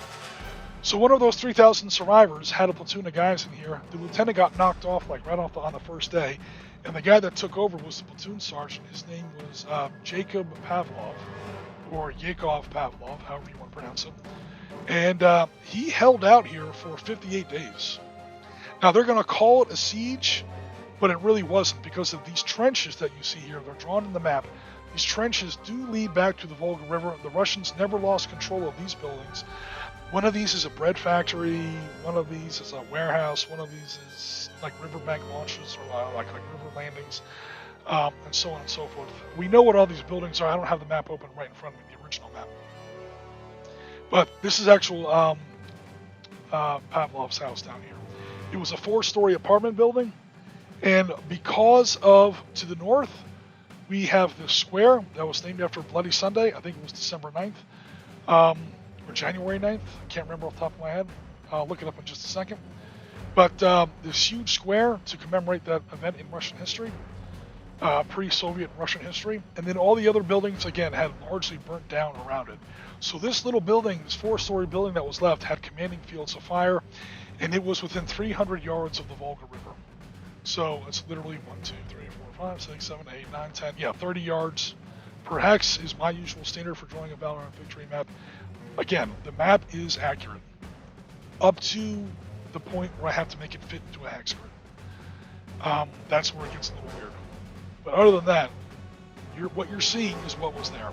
And you can literally command either the final German assault on this building or the final defense. There's a few special rules in this scenario where the Soviets, in actual Yakov's platoon, get a get a bonus with their PTRD 41 anti-tank rifles, because I think he racked up like 6 tank kills by the end of the battle with his stupid little anti-tank rifle. It's like a 60 caliber rifle. It's a 14.5 millimeter rifle, and he was knocking out Mark IIIs with this thing by the time he was done. It was a 45 millimeter anti-tank gun. I think it was put in this building down here historically. I mean, they really did, and it was a minefield as well. This game also includes mines. There was a hell of a defense here, and this scenario allows you to do it to pretty good accuracy. Scenario 7 is the Jarzinski Tractor Factory. Holy God. This is only a small part of the Tractor Factory. It's the biggest single building in the Tractor Factory, I'll admit that much. But it's by no means the entirety of the complex. Jarzinski Tractor Factory was named after one of Stalin's and Lenin's buddies from back in the old revolution days. It no longer is called that now because de-Stalinization after the war. But it is a massive, like 2 kilometers, 2.5 kilometer complex. Even this building is huge. Again, every hex here is about 30 meters, so count them up and do the math. Notice that only some of the buildings, hexes, have roof. Some of the building hexes, you're looking straight down onto the factory floor. It's designed this way because, again, the building was horribly damaged by the bombing and by now months of subsequent combat. But what happened here historically was that you had tanks fighting each other within the confines of some of these absurdly large buildings. You had, technically, and I realize I'm kind of stressing the definition of the word technically, you had, technically, one of history's only indoor tank battles. That's not really how it happened, but this game allows you to recreate that. This place was hit by elements of 2 panzer divisions, specifically 14th and 24th. Also in the area was the 84th Soviet Tank Brigade.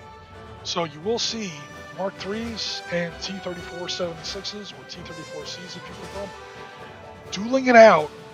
One or the other will be in the building, or both will be in the building if you want to have an actual tank battle, technically indoors. In Valor Victory, there's a hard and fast rule. Vehicles are never allowed to enter building hexes, no matter what. So that's why the map is drawn this way.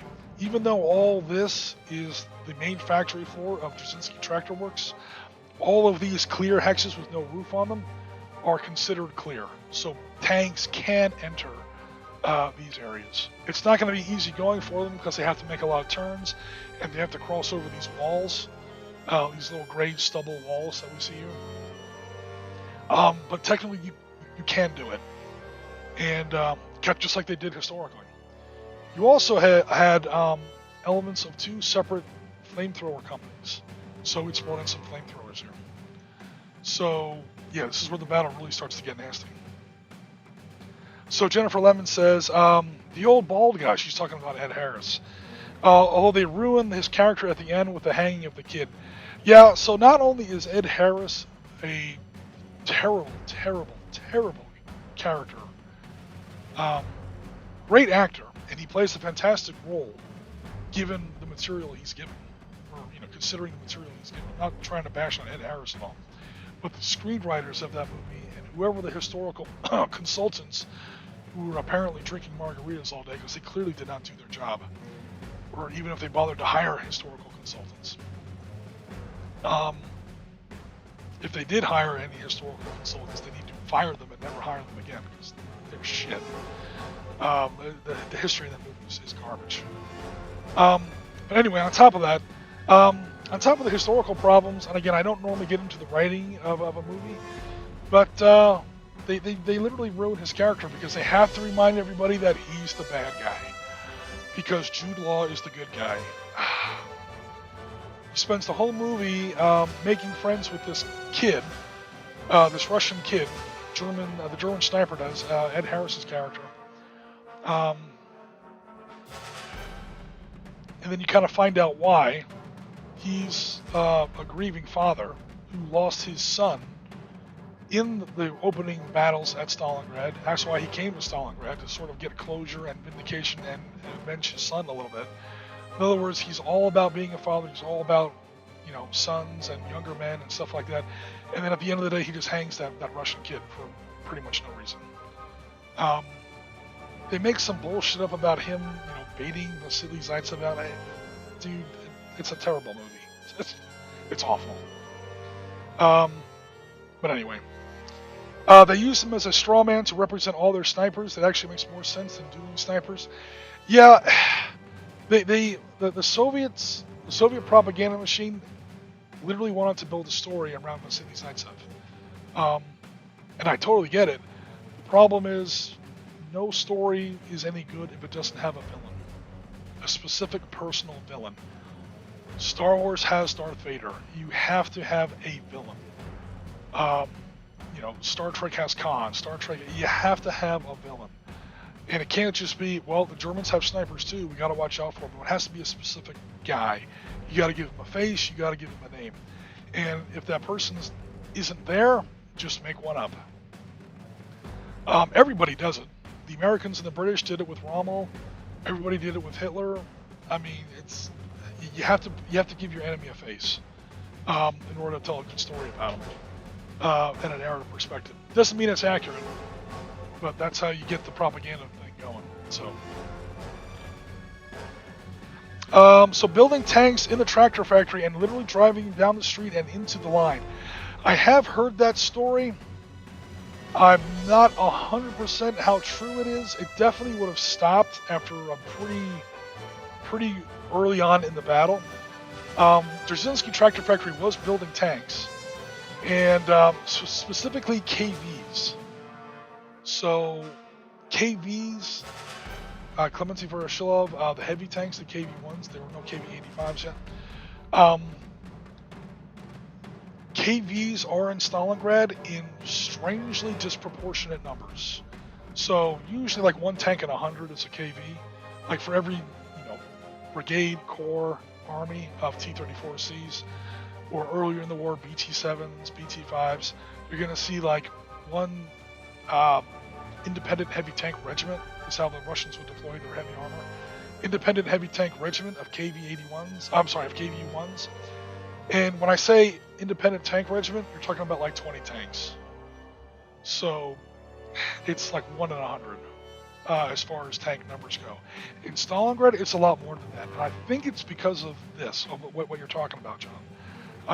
I'm not 100% sure on that, but I have heard the stories. I just haven't independently verified it myself.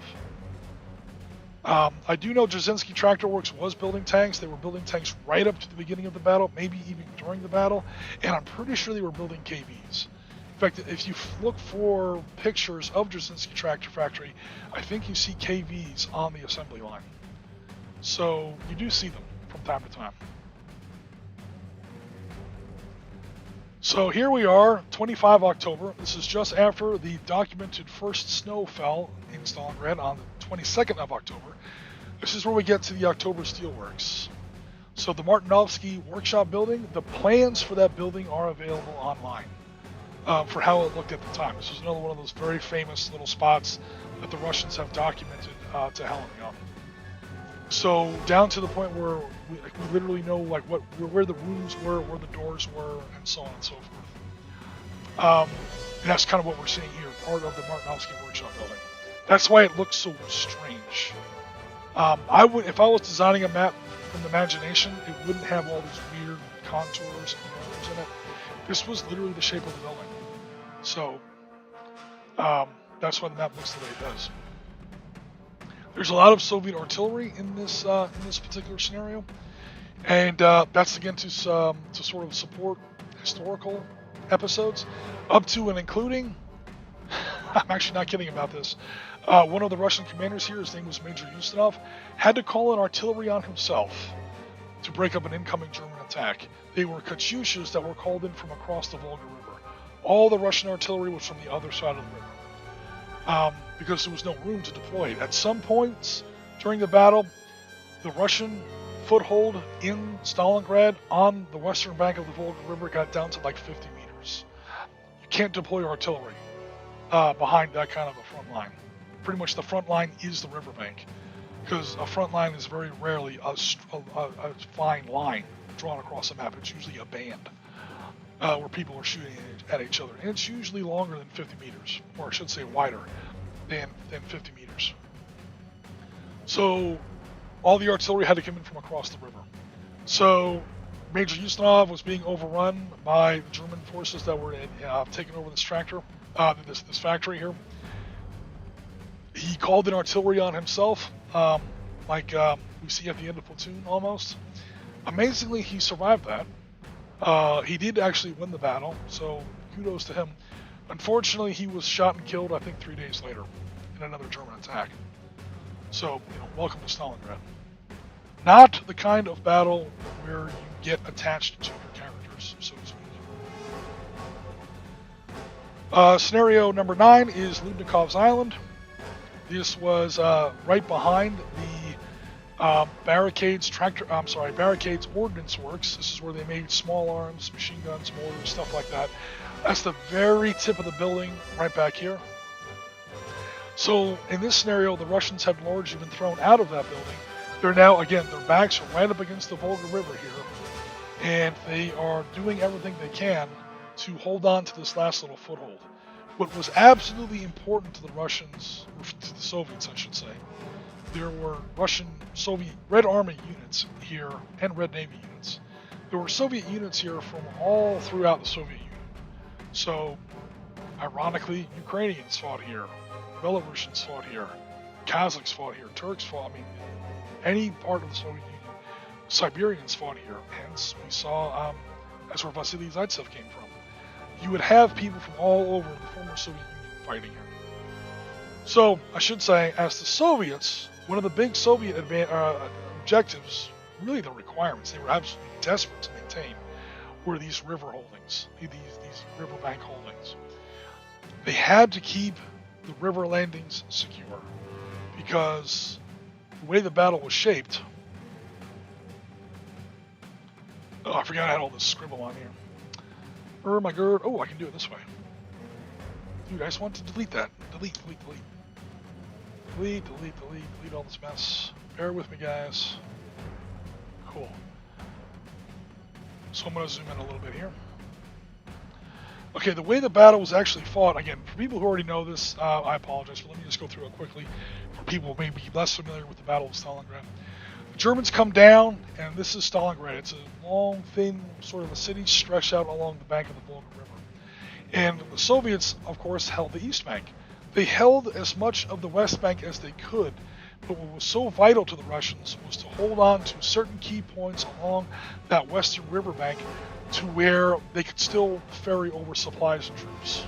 Because they couldn't fly it over there, obviously.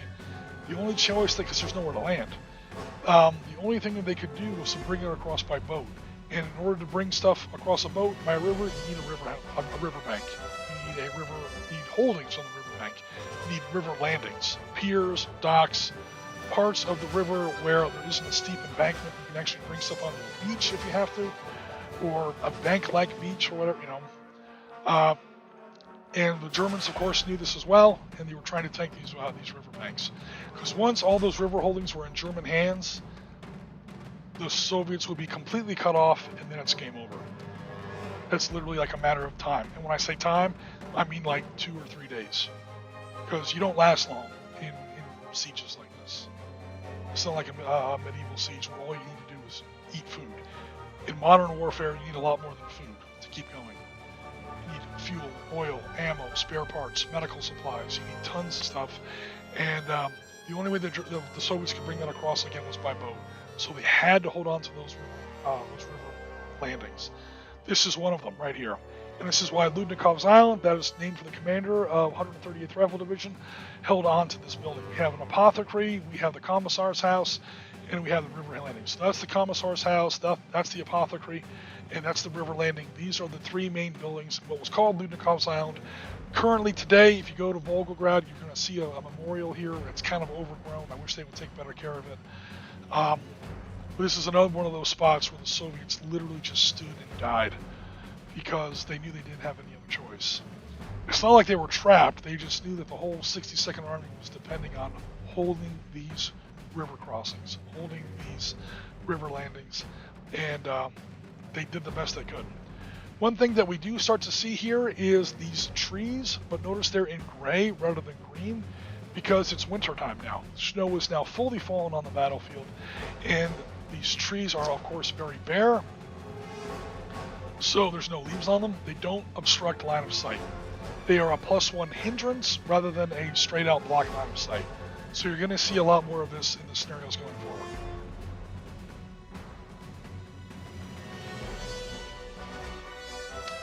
Okay, so as the Germans are... Oh, I'm sorry, I forgot a couple of small things here. So the German assault on Ludnikov's Island is part of what the Germans called Operation Uranus, which was a key point in the Battle of Stalingrad. It is the last real German shove to win the battle. You'll notice in every single scenario, 1 through 9, it has been German attack versus Soviet defense, German attack versus Soviet defense. The only couple exceptions are the train station and Mamayan Kurgan that you'll find in the scenario pack, because there's going to be, it's one of those parts where the battle changed literally, historically, 14 times in 6 hours. I designed those scenarios as meeting engagements, because it's literally everyone's attacking like all the time.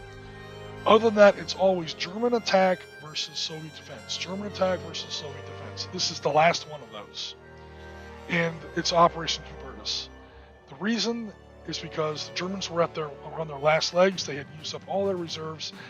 Von Paulus asked Hitler for huge reinforcements. He's like, "Mein Führer, I can't take the rest of the city unless you give me at least a couple new divisions. My men, what divisions I do have aren't enough, and even those divisions are exhausted. They have 50% casualties. We're out of ammunition, supplies, fuel, food, water. We're out of everything. We've exhausted ourselves in this city for 4 months at this point. We need some help." The OKH, that's the German Army High Command that was kind of running the war in Russia, does not send von Paulus, or does not send Paulus, his requested divisions. What they do send him, however, is 5 full battalions of elite German assault engineers. So all of a sudden, there's like 5,000 new elite German troops, all with the absolute best equipment: satchel charges, flamethrowers, explosives, Bangalore. Well, they had Bangalore torpedoes, but all. If you play Panzerleader, or if you read about the German army in World War II, German assault pioneers ain't nothing to mess with. And so Paulus didn't really get what he asked for. He did get some reinforcements though, and he threw them into this battle here and other battles like it around the Stalingrad area. The reason they wanted to launch this attack and do the best they could with Operation Hubertus is because the Volga River was starting to freeze. I'm going to say that again. It was starting to freeze. So before, you have the Volga River, that's all liquid water. You can bring boats across as long as you hold on to these river landings like we see here. Once the river freezes completely, you don't need boats. Your reinforcements and supplies can walk and or drive across the ice. But in between, there's going to be a week or two where the river is starting to freeze. The river is now impassable to boats. It's full of chunks of ice and ice flows, but it's not frozen enough yet for troops to simply walk across. This is a very, very dangerous time for the Soviets, because the Soviets, for at least a week or two, are going to be more or less cut off from any kind of reinforcement or supply from the East Bank. They can still get air support and artillery support, and they still have radio communications, but there's no actual logistic communication across that river because of the state of the ice. The Germans saw this, recognized it. They have these assault engineer reinforcements, and they said, "Holy shit, guys, if we're ever going to do it, we're going to do it now." And that's, again, Operation Hubertus, the last do-or-die effort for the German offensive in Stalingrad. After this, it goes over to the Soviets. And, of course, that's what brings us to map number 10. So Scenario 10 gets us out of the city. Again, Scenario 10 is not here. It is way over here now. We're outside of Stalingrad, and we're back out in the open fields around Stalingrad. So this is Operation Uranus. This is when Zhukov launches his big counterattack. He has been letting the 62nd and parts of the 64th, to be perfectly honest. It wasn't just the 62nd. The 62nd and parts of the 64th Army literally die, starve, freeze, be shot up, ground up, eaten up, chewed up by the Germans intentionally. Soviet tactics can be very brutal to people, obviously. The point being is that every Russian that dies, every 2 Russians that dies, every 3 Russians that die, take 1 more German with them. 3 Russians dead, 1 more German. 3 more Russians dead, 1 more German. 1 more German tank. 1 more ton of German ammunition. 1 more ton of German food. German medical supplies. The Germans in Stalingrad are getting weaker and weaker and weaker and weaker and weaker. It's coming at an absolute horrific cost. Zhukov doesn't care about that. Chuikov in Stalingrad is screaming for help. And Zhukov's just like, look, dude, you got to hold on with what you got.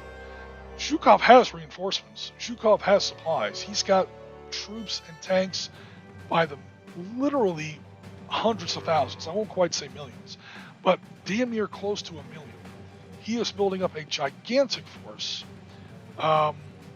here along the flanks. Up here, southwest front, the Don front, and down here by the Stalingrad front. So if I zoom in here a little bit, you're going to see a couple of scary things. The front line here along the German flank runs along the Don River. The Don River is a huge river, like the size of the lower Mississippi or the Nile. It is the Amazon. It is huge, especially in this lower part. The river is very, very wide, hundreds and hundreds of meters across. Perfect defensive terrain obstacle. You can hold a line along the river like the Don all day. Hello, Piotr. Welcome to the chat. All right. A quick note here for our would-be operational commanders. For our would-be operational commanders, if you're looking at this map, where's the danger point? Where is the danger point? Could it be these 2 spots where the Russians control both banks of the Don River already? I'll erase those so you can see them again. Once I've figured out where my stupid drawing tool is. Come on. So delete. So again, I won't belabor the point, but you can see where the German line, or the Axis line, runs along the Don River, and it's fortified by that gigantic river, except in these 2 little places where the Soviets already have forces on the south bank of the Don. This is very bad news for the Germans. Here's some more bad news. As the Battle of Stalingrad has just ground on through August and September and October and November, and we're now going into December, German forces continue to be sucked into it. German forces continue to be sucked into it. German forces continue to be sucked into it. Who the hell is guarding your flanks? All the units that were guarding your flanks are being pulled into the focal point up here in this tiny little area. So who's actually holding your wings? Romanians. Oh man, really? Further out to the west you have Italians. Oh my god, that's even worse. Down here you have more Romanians. These guys are like 20% as effective as a German division of the same size. And they're right across a massive Soviet force, Guards Army, Tank Army, 21st Army with independent tank regiments attached to it, the 199 tanks. Yeah, they have independent tank regiments bolted into 21st Army. And they already control both sides of the Don. Guess where the counterattack's going to come? It's not that hard to figure out. It actually comes in 2 axes here in the north. Boom, here. That's the famous one. Everyone remembers 5th Tank Army, 1st Guards Army. That's my boy Katakov. Everyone remembers these 2 forces smashing into all these Romanians. That's bad enough. But another part was 65th Army smashing here against the Germans. These are all German forces here. This is 11th Corps. So, yeah. Why I chose to have it over here instead of over here, honestly, I didn't want to make up Romanian forces for the Valor Victory release. So I stuck with 384th German Rifle Division, or German Infantry Division right there, against elements of 4th Guards Brigade, 4th Guards, 65th Army. And that's what we see here. Oops, wrong map. That was the right map, sorry. That's what we see here. It's more of an open tank battle. Again, the buildings are now full strength. At least the heavy brown buildings are. The light brown buildings are +2. The heavy brown buildings are +3. And again, these trees are all dead and bare, or winter bare. So they're all -1 hindrances rather than a straight out line of sight block. Thanks very much for coming by, Piotr, even if you only be for a few minutes. I definitely appreciate the support. Historically, of course, the Germans and especially the Romanians get absolutely curb stomped here. The German units that wound up in this assault get swept backwards into what's going to become the Stalingrad pocket. And, the rest is pretty tragic at that point. The Germans don't do very well in there, to put it lightly.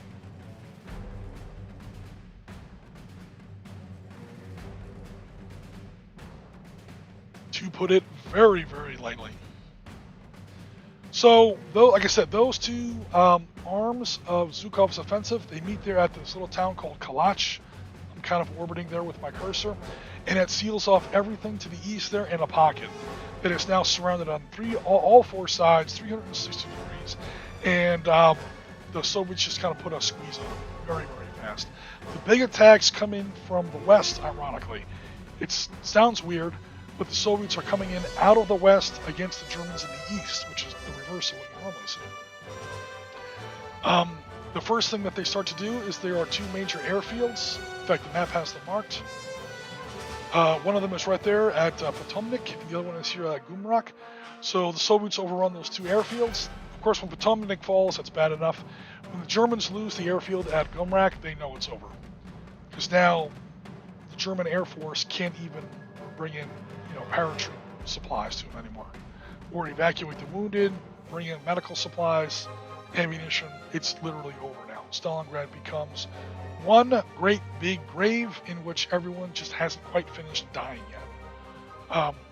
Jen mentioned before that the maps look bleak. Yeah, it's pretty bleak.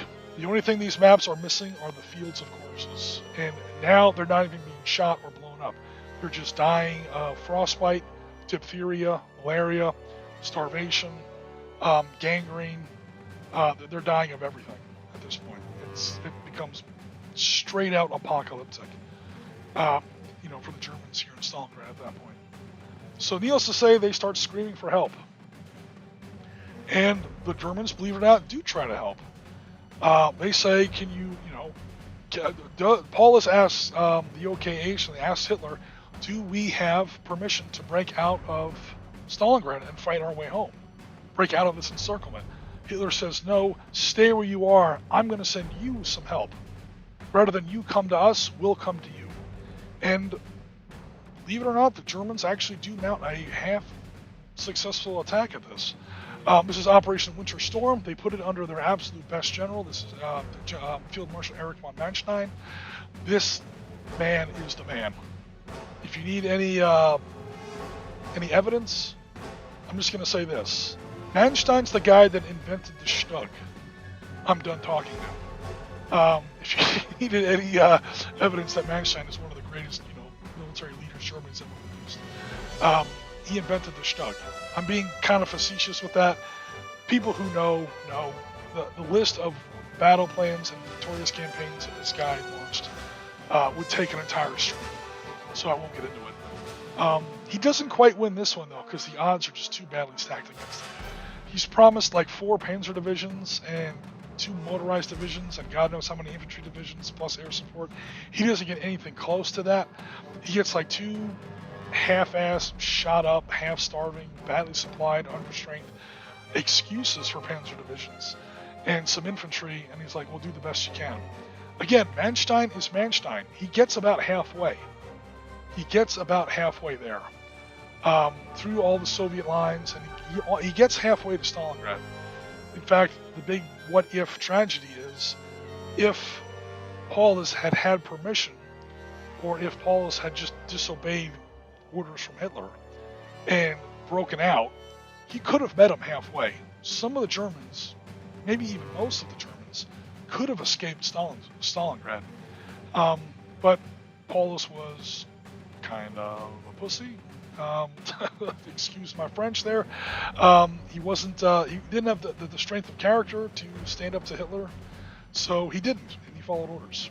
And his men stayed locked in place in Stalingrad, even as Manstein and his men absolutely killed themselves trying to reach them and rescue them. Meanwhile, Manstein is screaming at him over the radio, "You attack out of the southwest, and you come to meet me. I'm halfway there. I can't go any further. I don't have enough firepower. I don't have the operational strength. You come meet me halfway, and we'll get you out of there." He says, "No, I have orders. I have to stay here." There goes 330,000 Germans. Bye. But anyway, this map is the Soviets defending against Manstein's counterattack. This is where we see German armor in open field combat versus Soviet tanks. You don't see a lot of that in Stalingrad. Again, this is sort of Stalingrad adjacent anyway. Again, these trees are winter bare, the orchard rules apply. So this is a fun scenario. And again, there's been a lot of scenarios where you're locked up inside these massive city grids, towns and buildings and towns and buildings. You're really getting tired of assaulting buildings. And okay, here's an actual open field tank combat, just for a breath of fresh air, so to speak. Which brings us to our last map, our last scenario that you get with our campaign pack, the end in Stalingrad. Yeah, Paulus's last headquarters was at a place called the Univermag, I'm saying that right, department store. Some of it was defended by elements of the 100th Jaeger Division. The Germans in this scenario start off with only half squads because they're all starving to death at this point. There are some bunkers. I think there's one bunker. There's a couple of AT guns in here to give the Germans some kind of a chance. But the Soviets are going to run the table. I think this particular scenario has 5 victory hexes in it. The Soviets have to take all 5 by the end of turn 6. They have to literally run the table. They outnumber the Germans 3-1. They have tanks. They have artillery support. They have all the stuff. They have all the numbers. And the Germans that are going up against them are half dead anyway. Like literally, you only get half squads in this game as opposed to full squads. So it's literally the last gasp in Stalingrad. The challenge here is, can you, as a Soviet commander, replicate the achievements that were made historically? So there we go. That's all of our scenarios there. Welcome, Rasmus, to the chat. Thanks very much for swinging by. By the way, Rasmus, happy birthday. If I got the date right, I think I might be like a day or 2 late. I saw it on Facebook, so happy birthday. I won't ask how old you are. I just know you're younger than me. How do I know that? I know that because everyone's younger than me. Yeah, so I'm saying tragic, and Jennifer says, couldn't you say that about every battle on the Eastern Front? Yeah, I guess you actually could. And hello, Ben. Thanks for coming out to the stream. So, we did a shit ton of research. Aerial photographs. Again, we have literally drawings of just Pavlov's house. We have where Pavlov's house was in 9th of January Square. We know where all the buildings were. We know where the rail lines were. We have aerial photographs of the day. We did our homework on this. So a lot of times with games like Valor Victory, or especially if you play other games like, oh God, I almost don't want to mention them, but like Call of Duty or World of Tanks or any of this populist drivel that floats around the internet or whatever, it's a lot of day in the life kind of battles.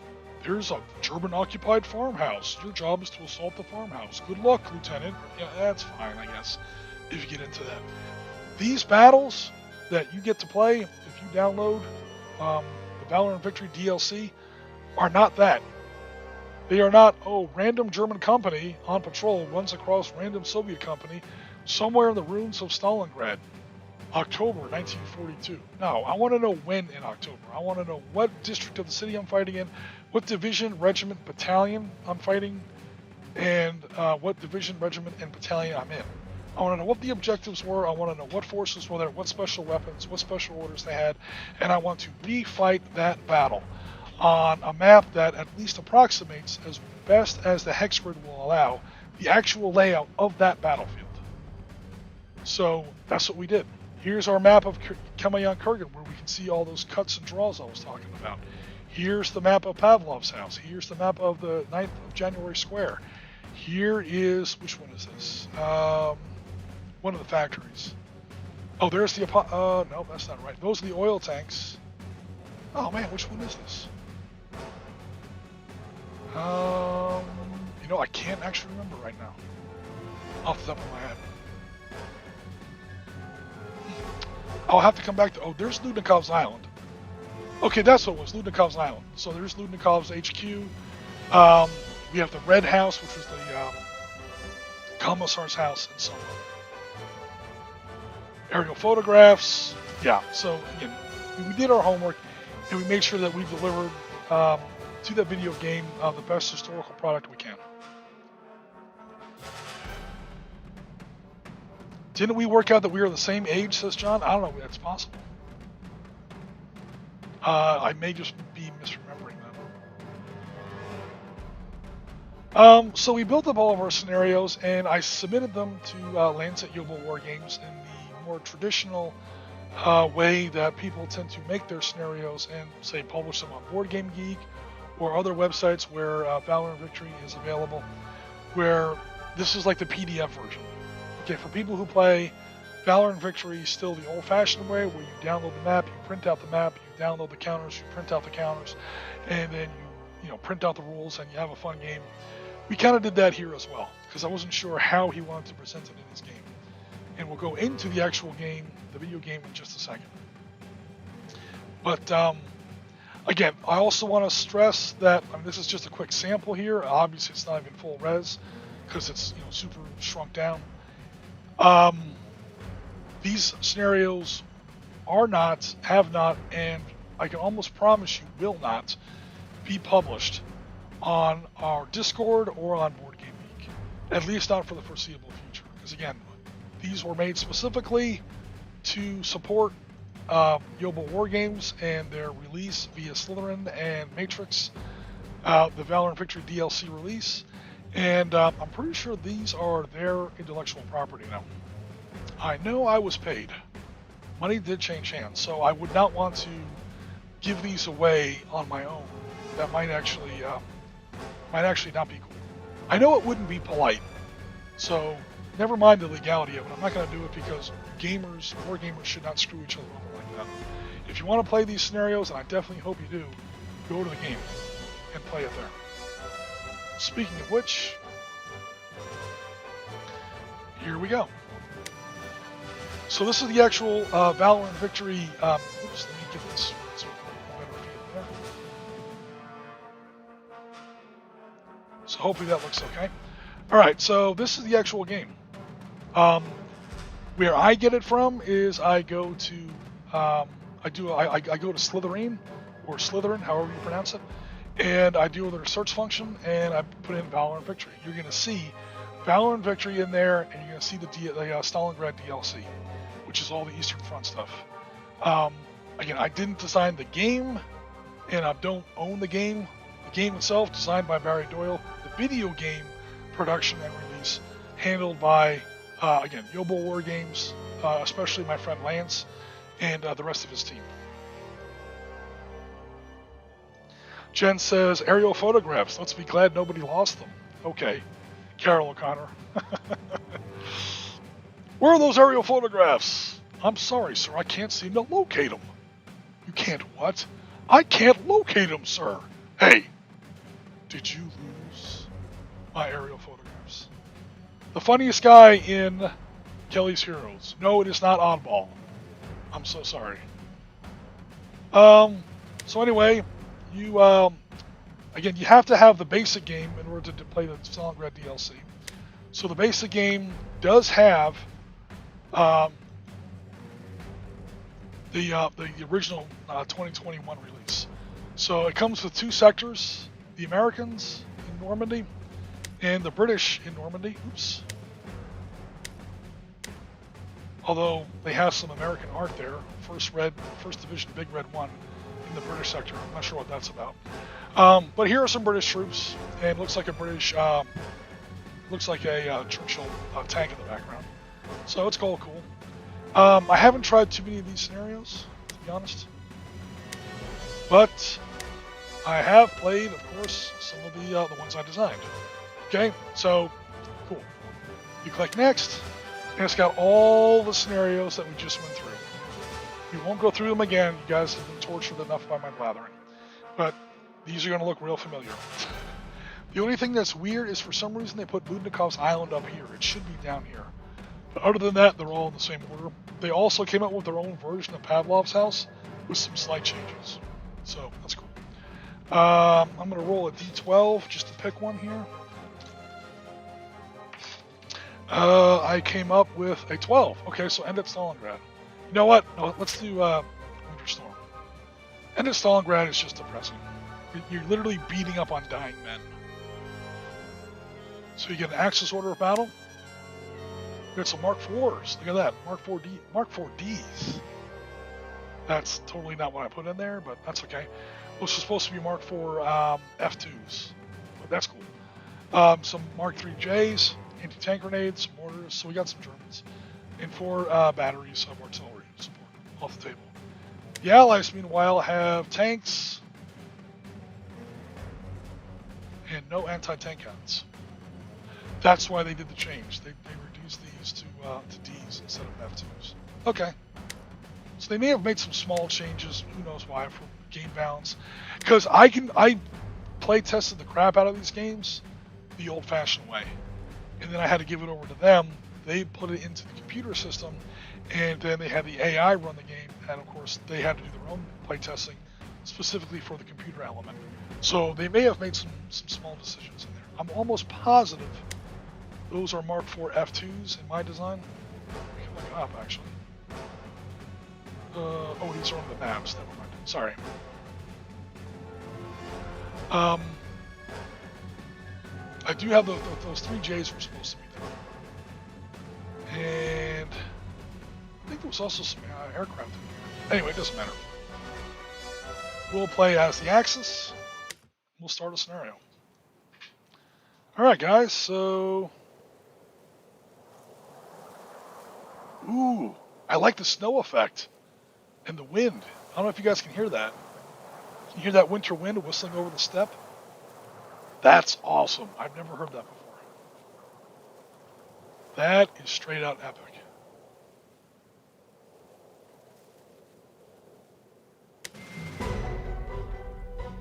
Alright, so it's time for the command phase. Alrighty. Alright, I'm gonna get this out of the way for now. Alrighty, so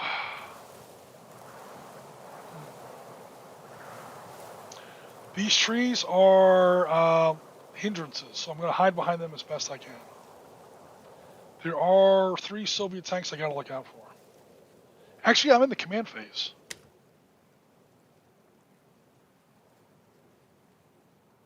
Hold on.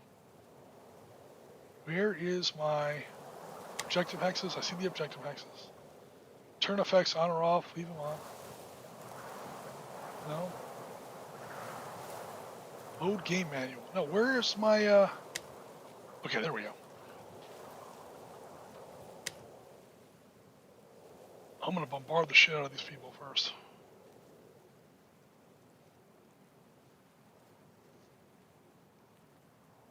Oh, lordy, lordy, lordy, lordy. I don't like the people in those buildings. Of course I can't see them. Let's see if it hits. Hell yeah! Oh no, it missed! Oh man, that stank. Alright, let's drop another one on,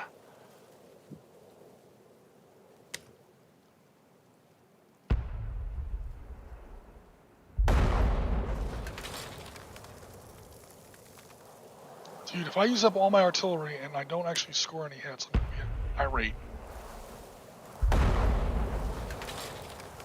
Come on, man.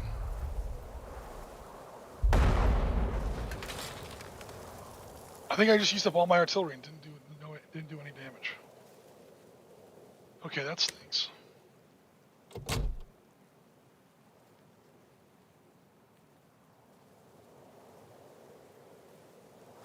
Oh well. Again, we may lose this game. That's okay. You're supposed to be able to lose against the AI. Alright, that'll close my command phase. I have no smoke. I've used up all my artillery assets already. I don't think it did any good. That's just bad dice roll, though. Or bad RNGs.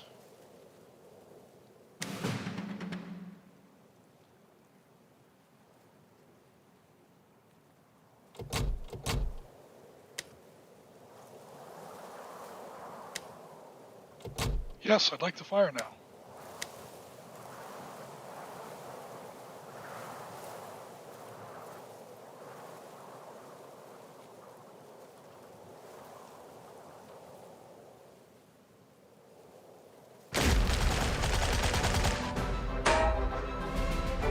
Oh, I missed the battle. I missed him.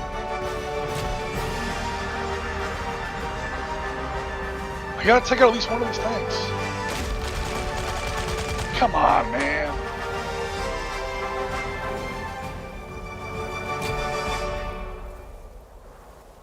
Someone's gotta hit.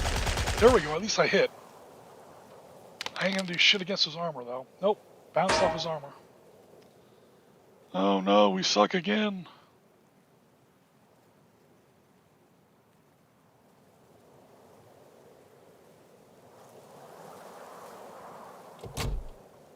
One more try. This is kind of a fool's errand here. Trying to shoot through the frontal armor of a T-34 ain't gonna work. And especially if I miss. Oh, I hit. Oh, that's the worst possible roll. Nope, definitely didn't penetrate his armor. All right. I don't think anything's in range. What the hell? I just attacked my own guys. Okay, we're gonna start this scenario over because I don't attack my own guys because I clicked literally the wrong button. That was horrible. I'm getting used to the game in. Why is the axis to start the scenario? Alright.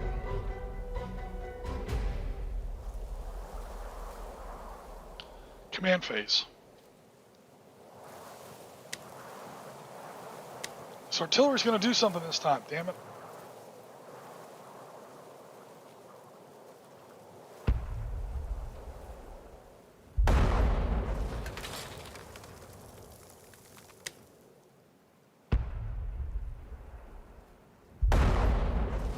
I immobilized them. Alright, at least my artillery did something this time. That tank's not moving anywhere. Ooh, it missed by 2 hexes. I rolled a 6 on that. Come on! Land on him! I hit the target but didn't do any damage. Oh, God. Alright, whatever. Fire phase. Yes.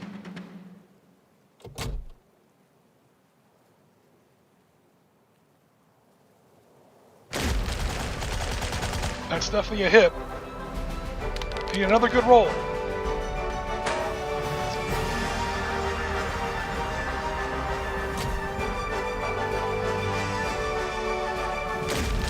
Come on. I need the 4 on the armor penetration. Damn it. I'm pinging the crap out of him, but I can't, Alright, that's it. I'm not gonna fire anymore. I'm not gonna accidentally fire on my own guys.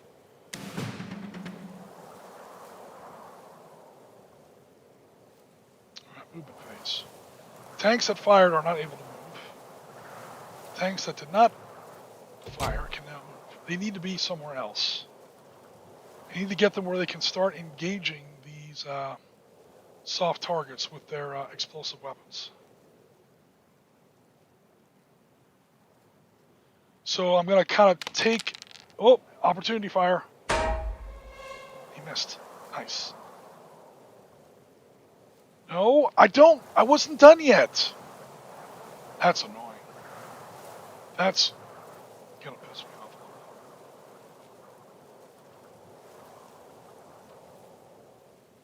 bit. Opportunity fire. He hit me. Does he penetrate my armor? Probably. Of course he does. I just lost one of my tanks. I hate my life.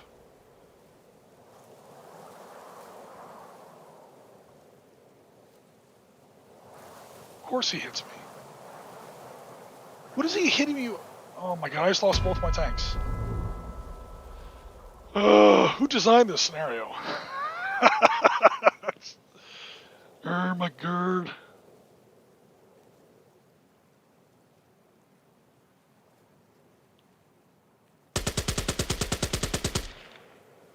Oh, look at these rolls he's getting. Now there's a machine gun lane.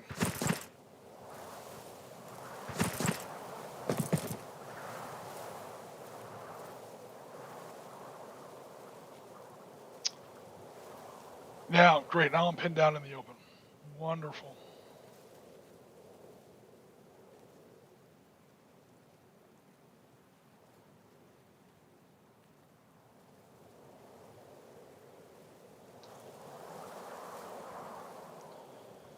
All right, what else do I got? Come on, map, scroll down. The damn menu is in front of some of my guys. All right, see those little dots? Those are machine gun fire lanes. I have to stay out of those, or I automatically take another another 1 to 4 attack, which means somebody's probably getting pinned down.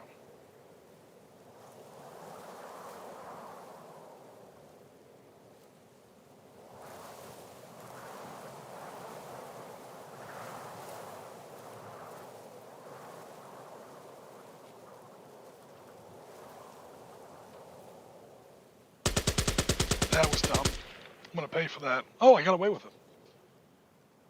Alright, I'm probably going to pay for it in his fire phase. Alright, what else do I have down here? I have a lot of infantry, though. That's good.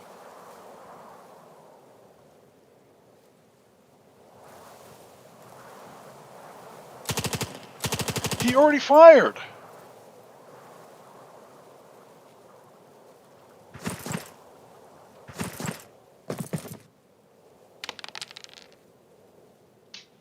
Ugh. That's going to be a failed assault.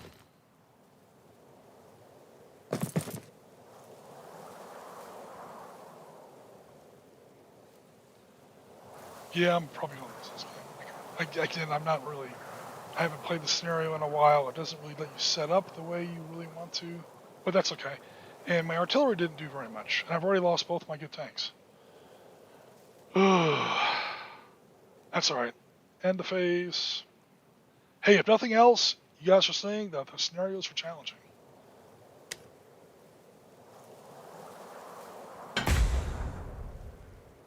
Not sure who's shooting at me. Oh, he's got mortars.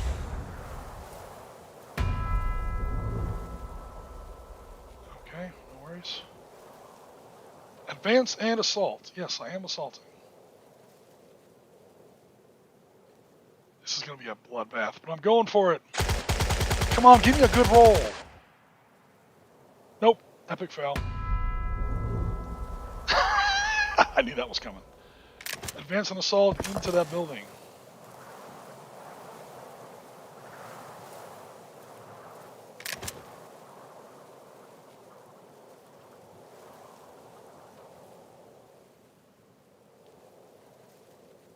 That's what I wanted to do before, but it wouldn't let me. I wanted to turn the tank so his frontal armor was pointing at the enemy tanks. That's how those two Mark IVs got knocked out so quickly. They got hit in their flank armor by T-34s. And some horrifically good dice rolling.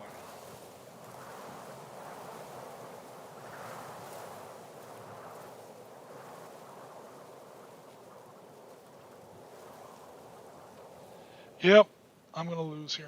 Oh god, here comes the ally turn. This is going to be ugly. The game is rigged. No, I'm not playing very carefully. Yeah, I know it was an ally turn. Let's go. About to lose one of my good commanders.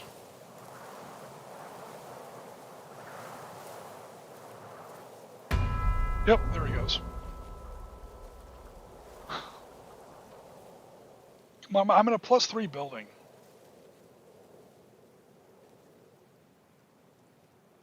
These tanks are going to light me up, man. No wonder Winter Storm failed. Oriskany Jim was in command. Oh, now my guy just abandoned the tank. Oh, that's nice. Look at these dice rolls. Oh my god. You guys are seeing these rolls, right? Low rolls are good for the enemy. High rolls, low rolls are good. So when the enemy rolls low dice, you're getting slaughtered.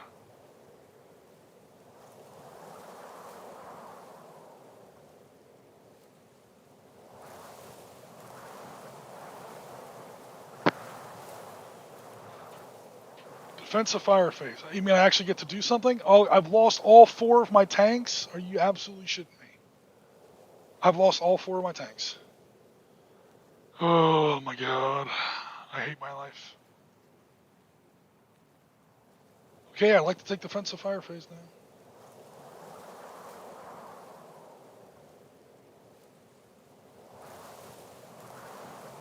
Oh, cool. They did get in. Oh, that's a good roll. All right, something finally went somewhat right. They took into account the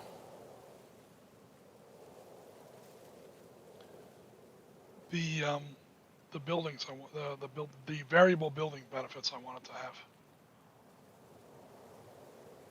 I don't think I can reach anything with those guys.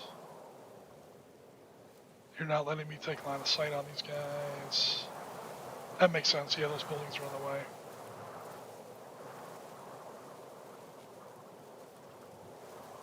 I'm not sure why I don't have line of sight there. Oh, I'm looking at the wrong hex. Yeah, that does make sense. Okay.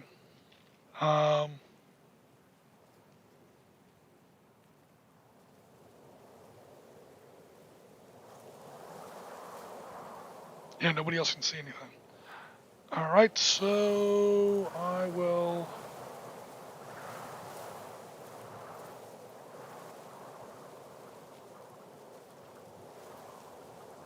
Hello? Give me back my menu, please. Uh-oh. Nothing's working.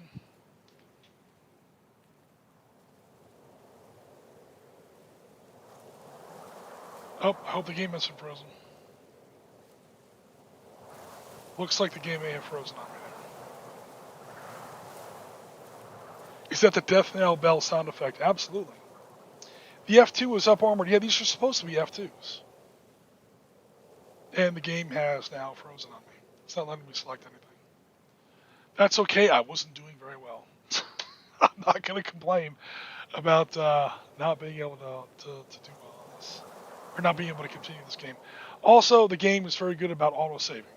So if the game does crash on you, don't worry about it. You go directly. In fact, let's go ahead and try it. Give me a moment, please.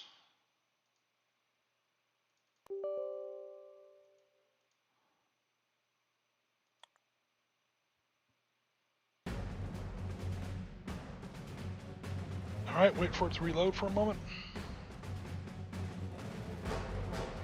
Oriskany does not design easy games.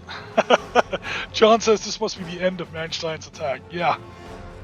I don't think Ben says maybe the game was set to super hard. I don't think it has difficulty levels. Because that's not a part of the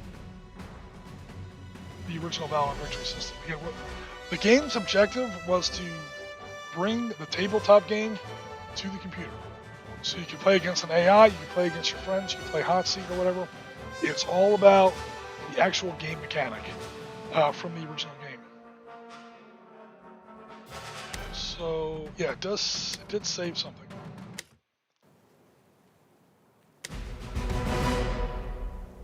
Allied command phase. Oh, maybe I won't lose all my tanks this time. It starts to turn over. I'll probably do even worse here. Oh my god. Well, that happened last time. Look at these rolls again.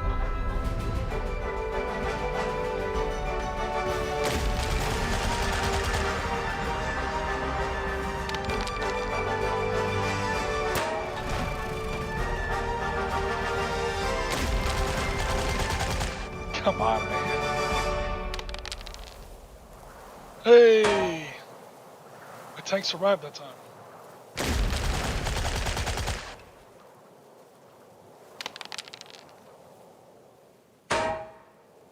My tanks are doing a little better. Okay, the enemy's moving his units. He's all in +3 buildings. He's probably not doing very much movement. He's on defense.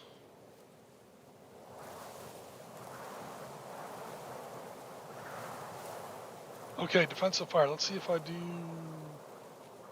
any better this time.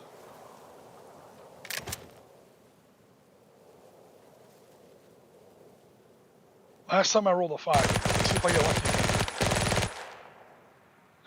7. Killed some people.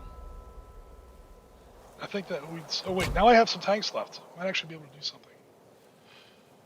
Come on, man, do it! Knock him out. I did hit him. Did I damage his armor? Hell yeah! Boom! I took out a T-34. Alright, we're doing a little bit better this time. Don't freeze on me now, game.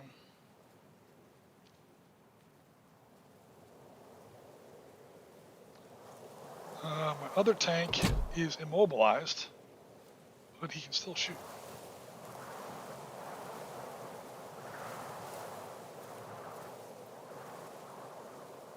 Ooh, I missed that. Oh no, I hit it. I probably won't damage his armor though. Now. That's going to be a lucky hit if I damage his armor.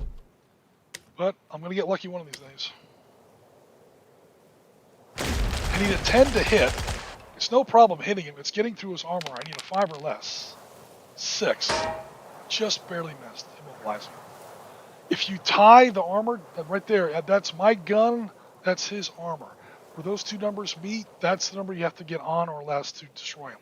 If you get on the number, if you tie it, he's immobilized. If you get under the number, he's destroyed. I think that's all I can do for defensive fire because...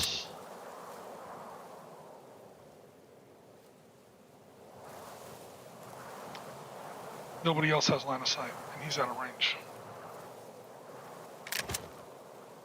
Alright, we're going to go ahead and close that out, and advance the turn. Enemy advance and assault phase. Come at me, brah. He won't be that stupid. Nope, it's my turn again. Command phase. I've used up all my supplies, or all my stuff, so we're going to go straight to something else.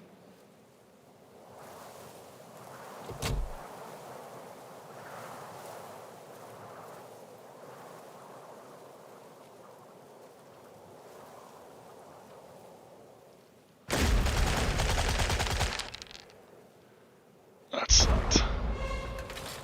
No effect.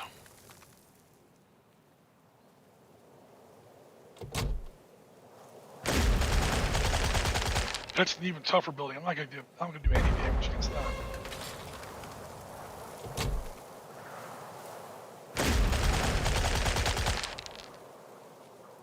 Ooh! I got lucky.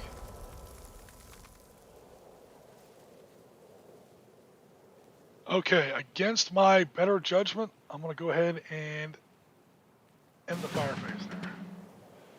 Oh, God.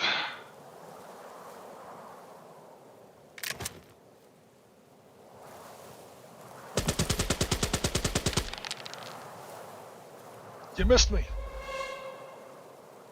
I'm going through his fire lane.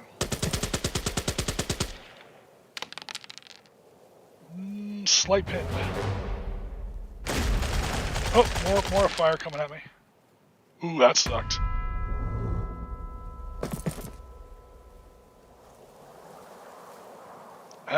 Clearly we are setting up for an assault here.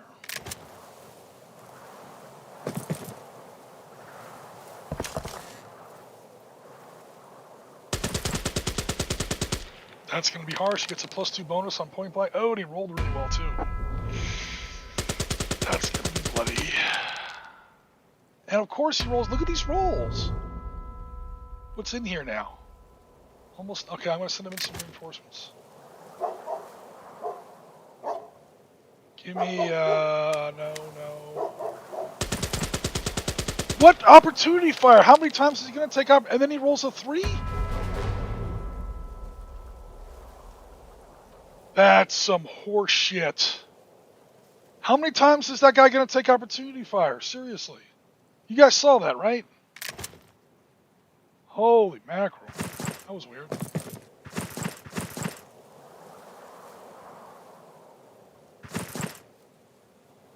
Well, I'm not going to be able to do any kind of close assault now because my guys are all pinned down. Because this guy has infinite opportunity fires.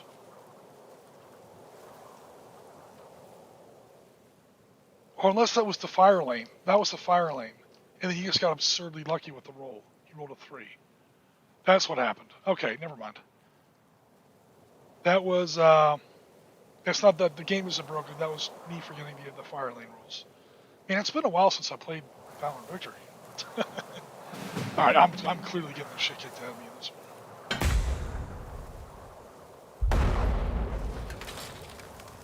Now it's the enemy's turn. This is going to just destroy me like 20 more times. I'm dead. Yeah. This isn't even fun anymore. Oh, that was cool. A nice high roll for the enemy.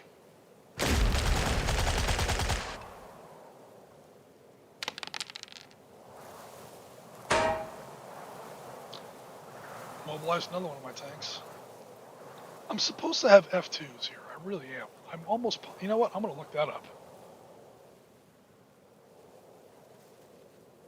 Scenario... This is scenario 10, right? No, scenario 11.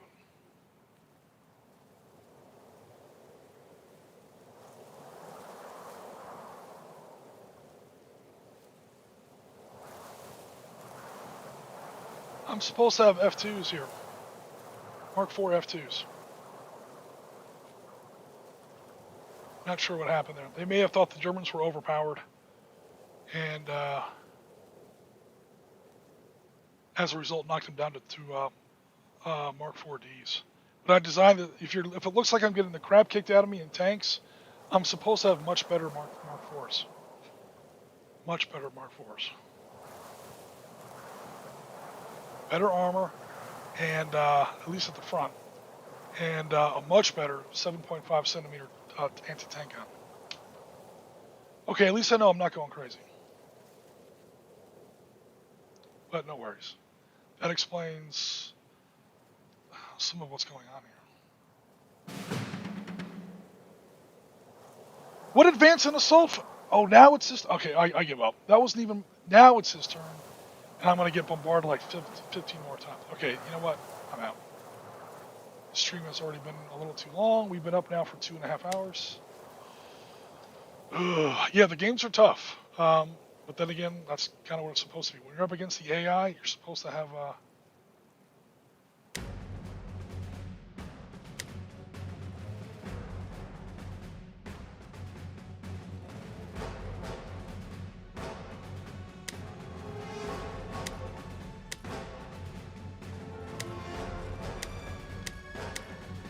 Ooh, does it import my maps? None of these are... Oh, there are my maps. Awesome.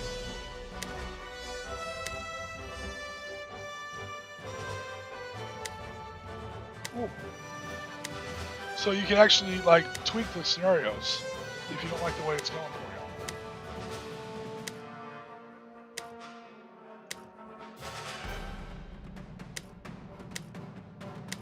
At least some of them.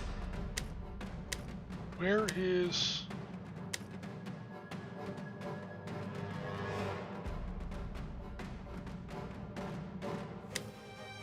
map for Winter Storm? They may not have included that one.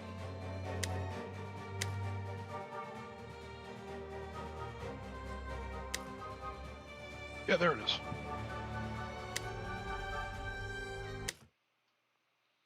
So this is how you create your own scenario. Axis order of battle.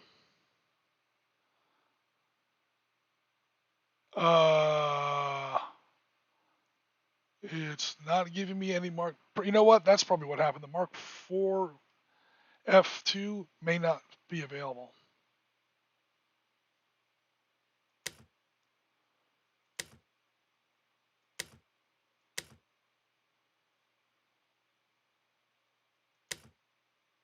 Ooh, wait. I can give him some tigers. Really break history. Yeah, the Mark 4 2 is not in here. Oh no. That's what's going on. That's okay. I'll give him some Stug 3s instead. And here is where you can change your setup. Because sometimes, especially when you're playing the defense, or you're playing the Soviets in most of these games, Soviets are usually on defense in these scenarios because of Stalingrad. So, oh my God. Okay, stop with the Stugs. Stugs, no more Stugs. Stop. We're Stug crazy. Cool. I'm gonna have to play around with this and some tigers because why not? Let's throw in a panther. Yay! There were no panthers or tigers in Stalingrad. I can't get rid of this. No, I want to delete. How do I delete a unit? Oh, I have to do it this way. I am not trying. Oh, there you go. How you remove units. Cool. So, that's pretty cool. Yeah, that game was designed with Stug through with Mark III. I'm sorry, Mark IV F2s. A Stug 3G is not quite historically accurate, and it's not really what was intended, but it's the closest thing. So I might try this again later on with some Stug 3Gs and see if that can sort of approximately fix the issue. But no worries. Oh, look, you can put in all. Wow, look at this. You can put in all your stuff. Cool. I'm definitely have to play around with set up the victory conditions. Put in field defenses if you want. That's pretty cool. All right.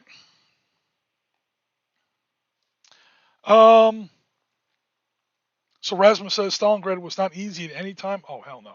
Definitely not. That's for sure. Ben says, right, in other terms, Mark 4D is a 5H. Yeah, in Panzer Leader terms, Mark 4D is a 5H. Mark 4F is a 14A. Yeah, totally. In a tank duel, there's no comparison. The Germans took a huge hit on tanks. And from what I designed to what wound up in the computer release. That's cool. If it's important to you, you can easily go into the scenario editor and you can replace those Mark 4Ds with Stug 3Gs and kind of bring it back to where it's supposed to be.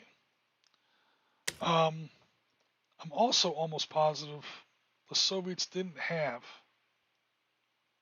that many tanks. I thought I gave them. Well, I've got it open in front of me. Yeah. Oh. They had even more. They had 3 tanks and 3 anti-tank guns. Okay. All right. So again, they're not trying to break the game. I think they just had to reconfigure it a little bit to match the assets they had available for their platform. They couldn't put in the F2 Mark 4s. I'm sorry. They couldn't put in the F4 Mark 2s, so they knocked it down to Ds. It's like, okay, that really hobbled the Germans. So to compensate, they took out these 3 anti-tank guns. The way I designed it, the Germans have more firepower, but then again, so do the Russians. So they did their best to maintain the balance given the assets they had available in their platform. I totally get it. It's all good. I also just apparently suck at this game. Although, y'all saw some of those rolls, man. Dear Lord in heaven. I was getting smoked. Meanwhile, my artillery couldn't do squat. Okay, I was wrong about the airstrikes. You know what I'm thinking of? I'm thinking of the airstrikes for the Russians in Winter Storm. I put some rocket-armed Sturmovix in the scenario. I wonder if they're in there. But no worries. I don't want to take up the entire stream here with this. Okay, guys, that is going to wrap us up for today. Thank you so very much. I definitely appreciate everybody coming out. I definitely appreciate all the support. If you're watching this channel, or if you're watching this video, please drop a like. The likes really help us because what it does, what those likes really do for us is it gets the YouTube algorithm to notice us a little bit and populates us out to more people via suggestions. So, when you log into YouTube and it's like, oh, these videos pop up in your feed, they're suggested to you, the algorithm bases that on what videos are liked. So whatever videos get some attention, get more attention. And videos that don't get any likes or comments or whatever, they don't really get populated out that much. And as more people see our stuff, more people are subscribing. Again, we're now, I think Jen said we were at 803 at the beginning of the stream. We may be more or less now. So yeah, the numbers don't lie. We're getting in front of more people, and we're definitely climbing in subscribers, which we definitely appreciate. That's all about getting our video out there. You guys dropping a like or sharing it on Facebook, or populating it around, all that stuff, as long as it's a link and it leads back to our YouTube channel, we super appreciate it. Yeah. So other than that, I doubt any mothers are watching us today, but happy Mother's Day, at least here in the United States. Definitely appreciate it. Definitely appreciate all the support. So far, you do see some videos out there. A lot of people are playing Valor Victory DLC, Stalingrad DLC. A lot of other channels have picked this up and are running it. They're running it way before I did. They're doing a lot better at it as well. In fact, if anything, they're saying some of the scenarios are too easy. So again, I just suck at this game. Also, I was getting some bad rolls there, but I also suck. I was trying to play a game before the stream, and I was getting the hell kicked out of me there too. So I don't know what I'm doing wrong there. Then again, guys, when I designed these scenarios, 2021 was the year of Valor Victory. I did very little other than play Valor Victory. You saw, like, if you're going to play test 12 scenarios, eat only 5 times. That's not enough. It's not enough. That's 60 games. I did nothing but play Valor Victory for most of 2021. I haven't picked up Valor Victory since then. I think Dylan and I played Somalia, Valor Victory Modern Expansion, briefly, in a previous stream, like a month or two ago. So even that was, I think, was in January, but not a lot of Valor Victory. So I'm definitely rusty. I'm not trying to blame the game. Definitely go to Slitherine and do the search for Valor Victory. You're going to see us there. Again, get the Stalingrad DLC. You will need the original game to play as well, or you can just buy the original game, to be honest. But if you buy them both together, there's a bundle that sells you for cheaper than the 2 games separately. So you might as well get both games, because I don't think the original game has all the rules. There's no off-board artillery, airstrikes, snipers, valorous units, all that stuff like that. It's just straight out infantry against each other. I think they have vehicles, but there's no off-board, there's no snipers, there's none of the other stuff like that. But no worries. Yeah, like this video if you don't mind. I super appreciate it. Again, the more likes we get, we're not just trying to feel better about ourselves. There's an actual math reason. It goes into the algorithm puts us out in front of more people see our stuff, and the people that are seeing our stuff are subscribing. Again, our numbers are climbing. So we have proof that it works. And of course, comments, subscriptions if you're not subscribed. Definitely appreciate all that. We're also on Facebook, and we also have a Discord. The Discord link should be in the description of this video. If not, I'll put it in there very shortly.